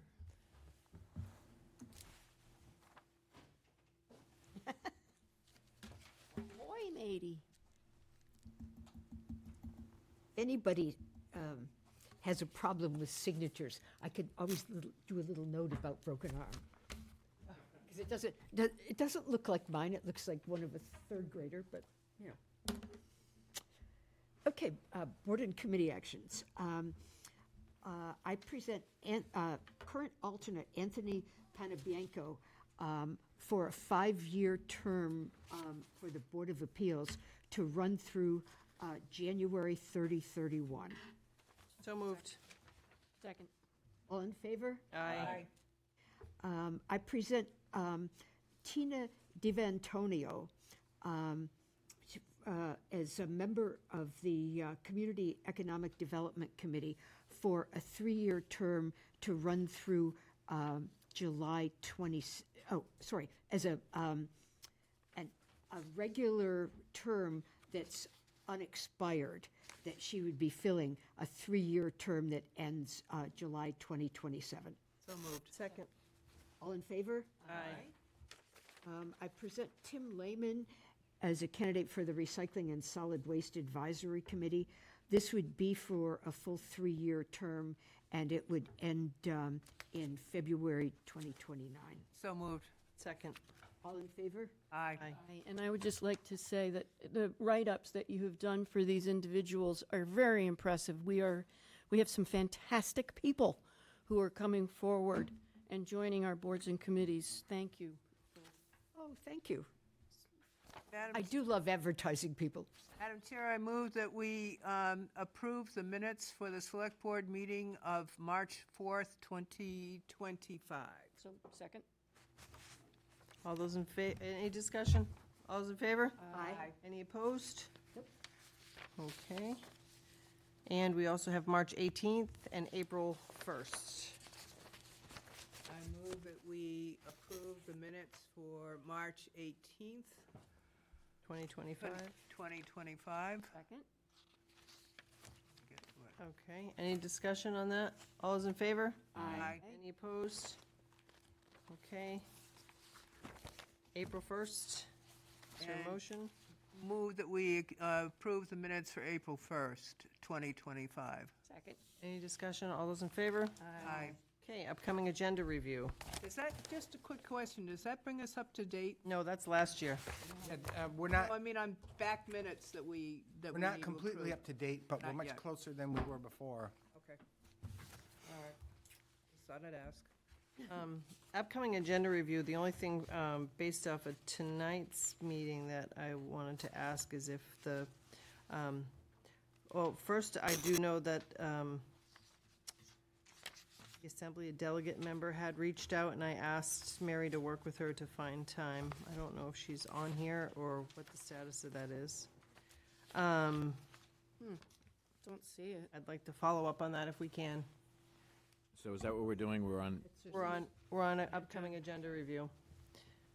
And the only other thing is, based on some of the comments tonight with the Board of Health, is this board interested Yes. in meeting Yeah. with them at all and seeing if we can just have a discussion about what their plan is? I would also like to, if we could, in that, is to forward them the letter that we received about doing an economic impact study. I think Yes. we're interested in knowing as much as we can about the impacts of what they're proposing. And so it'd be nice if they can speak to what they know about the impacts, because, from my perspective, we've had enough business impacts already in our community with wastewater. And, I've heard numerous complaints about impacts to the business community on wastewater, and we don't need to go into details why, but the idea that we may be potentially shutting down a number of convenience stores, most convenience stores that I have owned, that are, the small business owners of convenience stores that I've dealt with, they rely on cigarettes and lottery sales. And if the cigarettes go or the lottery goes, then they're pretty much out of business. So I think what they're doing is a very good chance of just putting a number of folks out of business and crippling significantly the others. I'm not into promoting nicotine as a habit, but I do think that, banning it completely, I'm not sure ultimately what that is going to accomplish other than putting people out of business. I think that Mr. Patel's comments were very striking in terms of everything that we've put before them from the state that they've complied with. Number one. Number two, we have no history of real underage issues in town here, of any of our I understand. any of So our I sales. think let's get them in here, and I think they should be prepared to defend what they're trying to do. And I'd like to, if indeed they're on the verge of doing it, which is the impression that we've been given, hopefully we can have they can come in with more of an open mind. Yeah, I think that that's a great idea. I think, Will we have that on April 7th or April 14th? I don't know if we're going to be able to do it. I think the 14th would probably be the best, but has what I'm that already thinking. been approved, Bob? Is there a date for that to go into effect? I heard that it was already approved.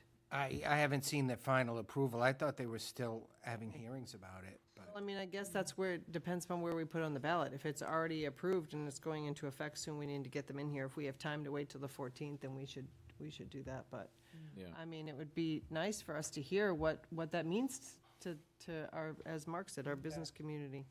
Yeah, I think there's a sense of you got to be a sense of urgency on that one. The sooner the better. And, well, we might have a little space on the 7th. The dog hearing that was scheduled has been, because of the party scheduling, continued to June 2 after town meeting. There you go. Then we have a spot for it on April 7th. There you go. Great. So we could try to put Board of Health in there. I had a note from the Route 6 bridge. We're not going to have that as a discussion item? Because it's I think being- we're waiting for them. They're doing some investigation right now, and they from what I understand, the way that was left, it was that the restrictions on hold, and they were going to come back once they had some more engineering information. So I don't know if we have any data really to discuss, other than to put our Put it on opposition. hold. I think we need to find out from the DOT what their intentions are. I think we've expressed our strong opposition to it. I don't know. No, I think, and I want to, acknowledge the select board members, and I know Tracy participated extremely strongly in the informational. That's very nice wording, Bob. I like it. Well, I think the concerns that were expressed by all of the communities led to them reanalyzing the status of that situation, and they pulled it back, and I think it was wise that they did that. I only wish that they would include us more a little bit in their thinking. I know the police had a tremendous amount of concerns about the traffic patterns that they were creating, and I think that they could really use our own public safety people as a resource.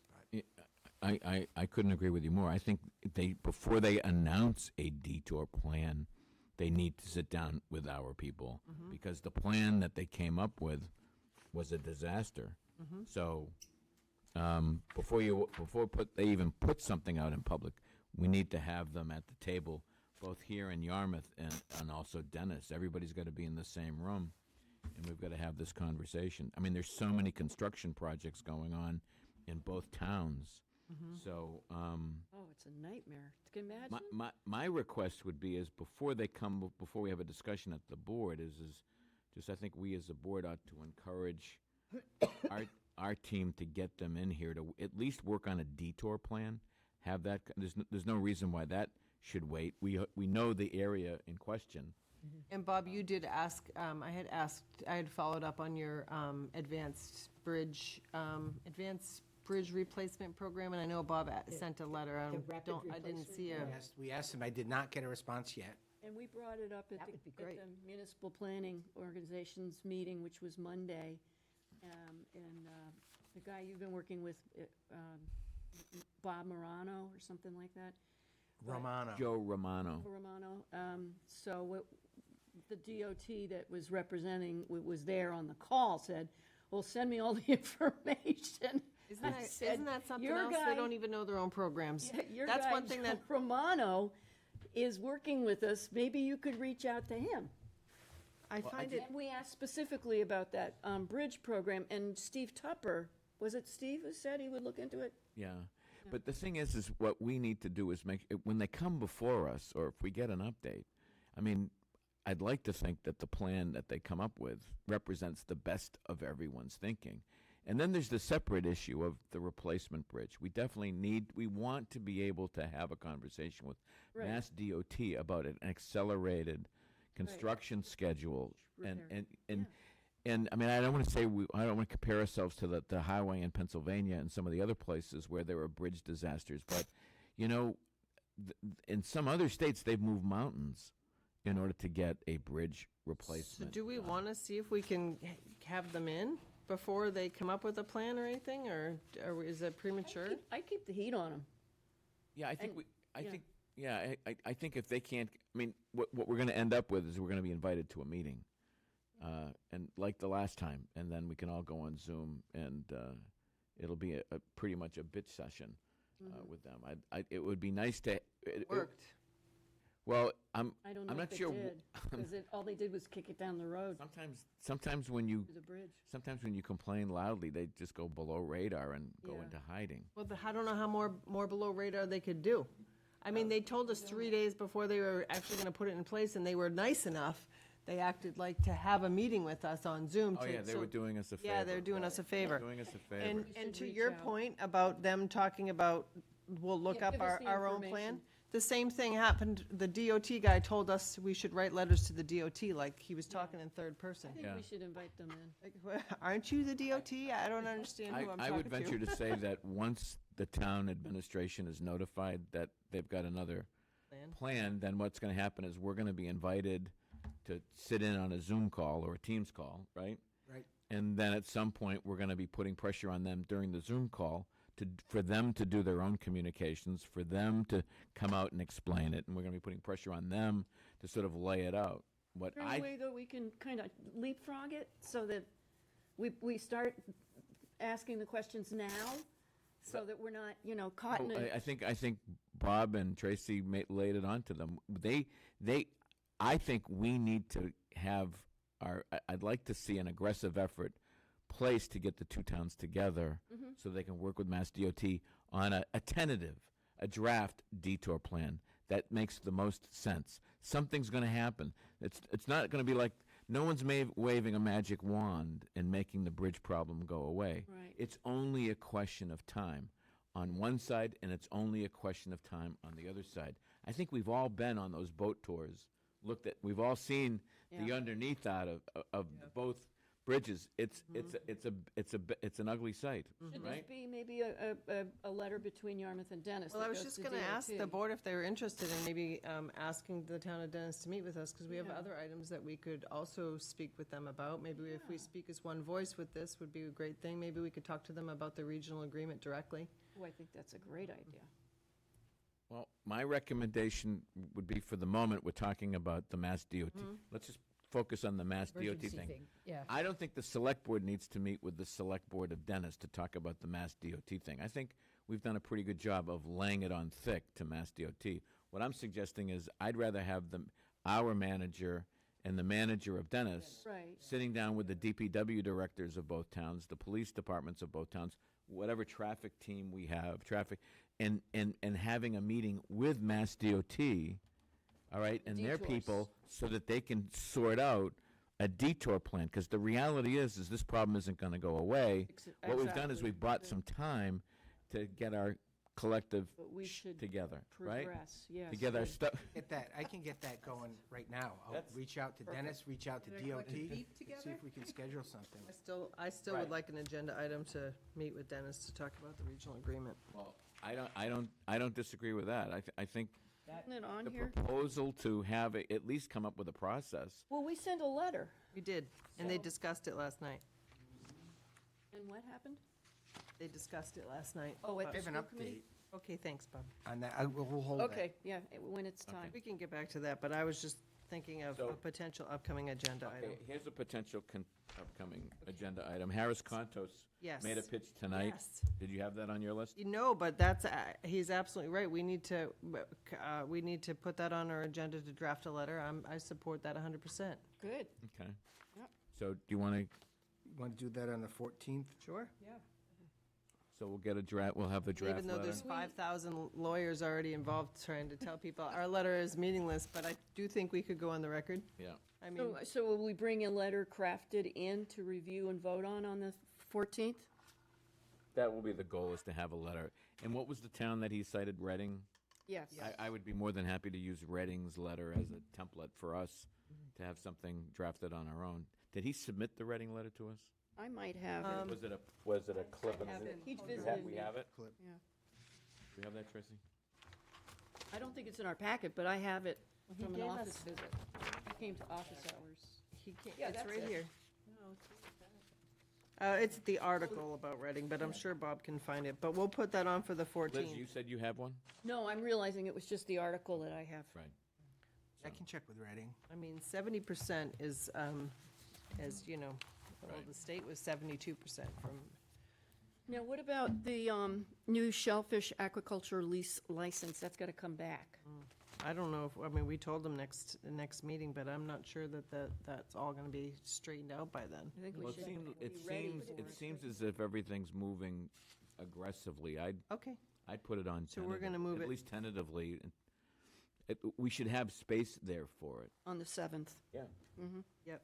And again, if the Board of Health regulation isn't until, later and they haven't voted yet, maybe we have a little bit of flexibility with moving that as well. I would recommend, Madam Chair, if there's a way to put it on the 7th agenda, I think we should do it. All right, I so really we'll just do. I leave it think there. it's a hot topic. I Okay. think putting it off is, All right, so we're going to put both of them on the 7th. that's fine. Get ready for a long night. What and was may that I- last one? We're doing the Board of Health, the nicotine, Yep. and where the shellfish aquifer Yep, license we have to them put both back there. on. Okay, I'm with you.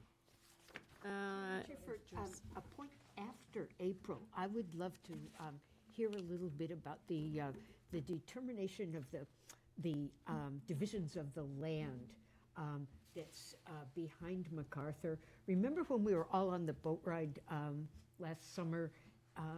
At that point, there was going to be a request to council because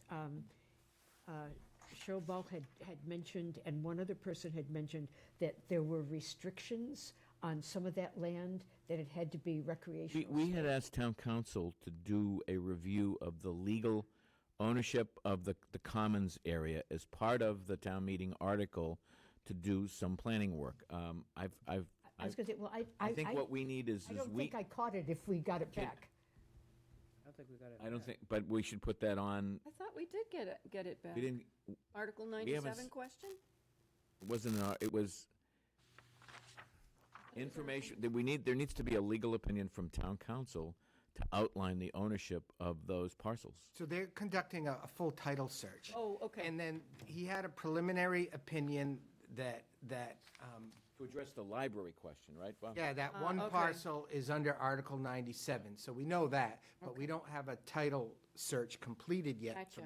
for all of that, and that's what we're waiting for Yeah. from town Can we council. light a fire? Yes. Town council? Good, okay. And- I just, things like that seem important, and that, if Well, the reality, it might come up again, it'd be nice to have it in our pocket. I'm glad you maybe. brought it up. No, the reality is that that has moved slowly, and it was one of the curveballs that these folks had to deal with in the planning of the library. Yeah, all right. yeah. So it shouldn't have been a problem for them, but they were able to deal with it. Council at least addressed one aspect of that question. Madam Chair, if I can just let you know that I will not be here May 5th.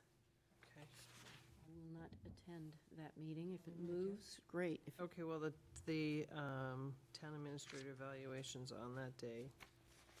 No Liz, which means it's a reminder, I do have Liz's, and I need everybody else's prior to that, so we have a couple more weeks, but I'll still be looking to get that put together. Okay. All right, anything else on upcoming agenda? I think we might have exhausted it. Hold on, let me go back to my original notes. Nomination papers, voters. All right. Okay, are we ready to move on to individual items? Yeah. Okay. I don't have anything, except I would note that in our consent agenda, there is a motion that was suggested by Mary Maslowski. Before we accept the whole, can we accept the whole consent agenda without making the motion? Yeah, it's the, Designate Yes. special municipal employee. so The ones that it, move it's us. written out adequate to approve the consent agenda, and So we don't need to you don't need bespeak the, it. you don't need the full motion, no. Okay. I just saw that and I thought, oop. And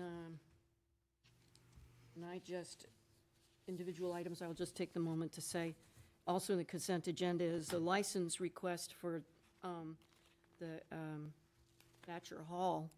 And it's really becoming so popular, and it's so dangerous getting across 6A. Oh, It's yes. unbelievable. So the DOT seems to be aware of it, and so does the Cape Cod Commission, so hopefully, we don't even have a crosswalk, The never good thing mind is that they have a crossing guard there. They have somebody there to stop traffic. So Yeah, but like, oftentimes that person is ineffective. People just come screaming through. It's like waving them through. all I'm saying is that it's good that they do that. It I mean, is The good. reality is that It's a ineffective. transportation improvement there is, who knows if we'll see it in our lifetime. My question about the consent agenda more is the process of how special entertainment licenses and those some have a hearing and some go on the consent agenda. I'm just trying to figure out why. The reason that those are on the consent agenda is that they're renewals of repeat events that happen every year. And so that there was a policy initiated before that if it was a renewal of a event that's an annual event, that those go on, they don't have like another hearing. Okay. Oh, that makes sense. But we didn't apply, did this board approve it for a multi-year or a one date, like when it was originally? Yes, these are things that happen every year. No, I But- understand, but when this board voted to approve it originally, did they approve it for one specific date for the Yes. public's notice? Okay, so how does the public, other than looking at our consent agenda, I'm just asking, because I wasn't here when we did it. If it was an annual vote, that we were gonna approve this annually, I don't know, I'm confused as to why some people have to go through a process and some don't. Just to understand the facts, I think, aren't you saying that these are, when they were approved originally, most likely had notices to the abutters, right? I don't know, I wasn't here for that. I would imagine if it was a special entertainment license. No, but I think you're raising a good point. I think that if they were approved, no, if the license was approved and there was an abutters notice, I think you're raising a valid point. If there's going to be a renewal, shouldn't there at least be an abutters notice, some kind of sign off? I don't know if it's appropriate for us to be approving a reoccurring one if there is an abutters notice. Well, if the because original approval had multiple dates or requested this to be an annual thing, then I can see it being placed on consent agenda, because it was. Talking about two different things. I'm raising the point that I thought you raised earlier. I think I was trying to agree with you. Yeah, no. I mean, what I'm just saying is, I think the way that the original vote and notice is something that we should look at, whether or not they go back on a consent agenda. And I don't think I was here for when it was approved to just go on, because like, anybody who's been before us before who does it again goes back on here? Is that how it is now? That's the policy, Bob? I'm sorry, So it's just an event, a party that's in recess 364 days of the year. It's continued, like a hearing. Well, first of all, let's just slow this down and then talk about this so everybody is clear on, there's 3 items on this consent agenda. Now, the first one, the amusement license, and then the third one, the weekday and Sunday entertainment, those are automatic renewals. Right? So there's no hearings or anything required. It's a license that, once it's granted, it's a permanent license, but subject to renewal. So just like we do with the liquor license renewals, we put the list on the consent agenda, and those automatic renewals At the end of the year. are approved. Yep. And so it's the same thing we did, so I can that's- understand that for and the then- amusement. And then the amusement license, yeah, that's an automatic. That's an automatic, right? Yeah, and so is the weekday and Sunday entertainment. Those are automatic renewals. So that's an annual license. Okay. That automatically renews. That didn't get renewed automatically at the end of the year with the whole list of other ones for They some were reason? left off the list. They were not, Okay. they were not on the list. And what about the special entertainment license? Now, the special entertainment license, I don't even know if that's a real special entertainment license. It is a request for the church to use town property. And so what they're going to be holding is an Easter sunrise worship service. Okay, so it's not like an event that they're looking to. Okay. And those they've done in the past, and we've routinely approved them, but we put it on the consent agenda so everyone, where it's at the beach. But from somebody else who would come before the town with the special entertainment license asking to be put on the consent agenda, I think that it's important that people understand that, like, some people have to go through a whole process every time. Right, and so generally, we don't put a special license, like a special entertainment license, on the consent agenda. You really don't see those too often. If it's a special entertainment license, there's advertising. You're really talking about use of town land. I just want to make Yes. sure we're clear. This is Okay. a use of town property. Okay. Yeah, I don't see a need to bring the Methodist Church before us every year to sign off on an Easter service. I No, think I'm that's- cool with that being on a consent agenda. The only ones that I would flag would be anything that requires a public notice. Got it. Oh, I see special entertainment license, and that's what I think. Got it. So it's not really a special entertainment license. You really think we're It's- going to get a lot of people coming in on Easter service? And I have nothing against these particular applications, don't get me wrong, it's not specific to that, but as far as process goes, when you look at something that says special entertainment license, I'm trying to figure out why some people don't have to go through a process and some people do, but in fact, it's not really a special entertainment license. Can I move the consent Yeah, agenda? let's do it. Any discussion? All Well, those I in wanna- favor? no, just kidding. Aye. Okay. Donations, all right. Town administrator items. Okay, just a couple of things I wanted to keep the board in the loop on. I wanted to give, out on behalf of the DPW, a report on the brush cleanup. As you know, we had the Sunday, March 15th, going back a week ago Sunday. That was when, that project really geared up, and the staffing was a little short. There was a tremendous just cluster with the traffic out there, and they had Really to, branched out.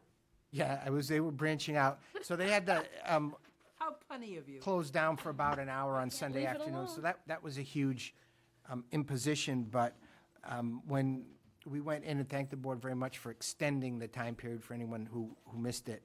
But I really want to hand it to the DPW that after that sort of problem that we had, they arranged for additional staffing, police details, and worked for the rest of the week to set up a whole new traffic program down at the facility. And we witnessed no traffic congestion outside of just the normal traffic all week. The weekend went March 21 and 22 also had extra staff, and it worked out fine. The traffic was normal. We had high volume, but extremely manageable, and a lot of people had some very positive feedback on the issues. I heard lots of positive feedback. At the college, I didn't realize how many Yarmouth residents are at the college when I'm there teaching. So I got nothing but today in particular, I heard from a number of people who said that they were very impressed with our DPW.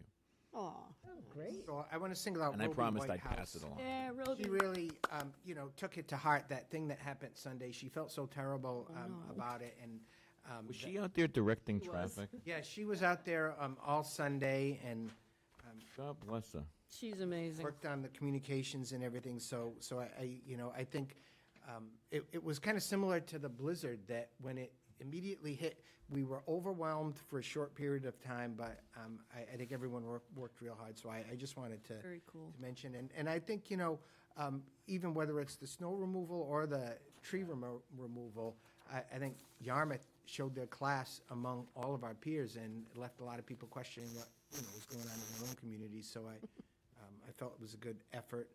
And so we talked about a little bit, I promised I would give an update. I had spoken with Chairman Post, who had a question as to what the response to the Select Board's letter about the regional agreement was. And I think that we had initially heard that they were not in favor of discussing that, but I contacted the superintendent directly, and he informed me that it was on for a discussion, and they had a robust discussion with, people expressing positive and negative sentiments all through the discussion, but that the school committee decided that they were going to invite representatives of the community to meet directly with them and to discuss that subject and what a process would be for moving forward to review the agreement. Now, I know they have some concerns as to whether we do a general review or do we have issues, but I think that no decision was made, and they have an intention of meeting with the Select Board to discuss that issue. So I was assured of that. Can I just comment on that, Bob? Madam Chair?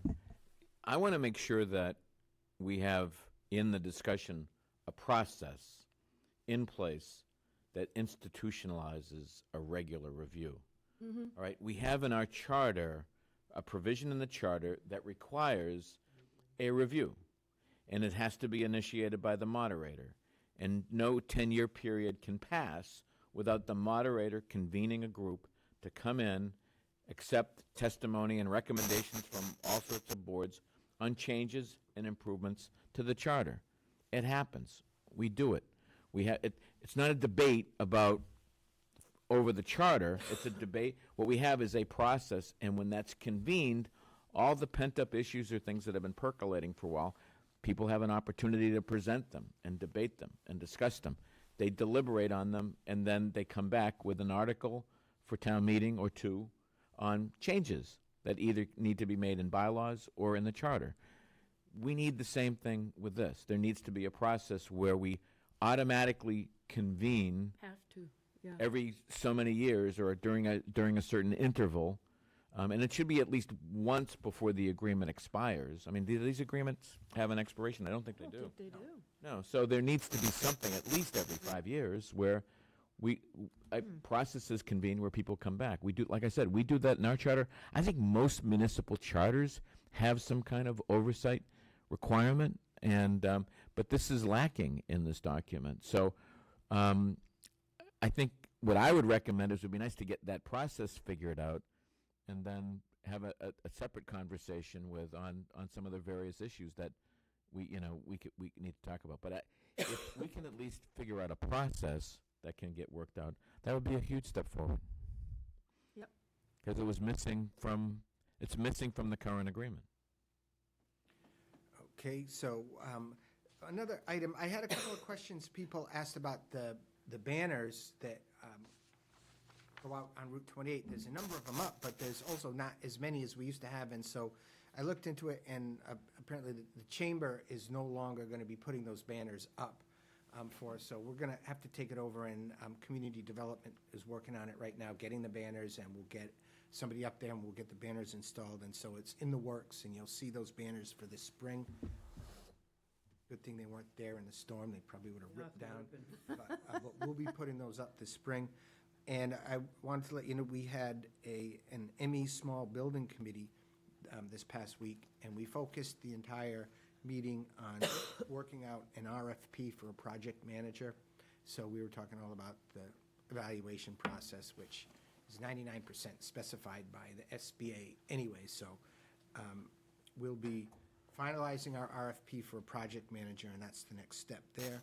And I wanted to let you know, board members may not be aware, but we had kind of a major thing this past week. We're preparing for a bond issue, which you're going to see in front of you, hopefully for the next meeting. It's on your agenda, look ahead.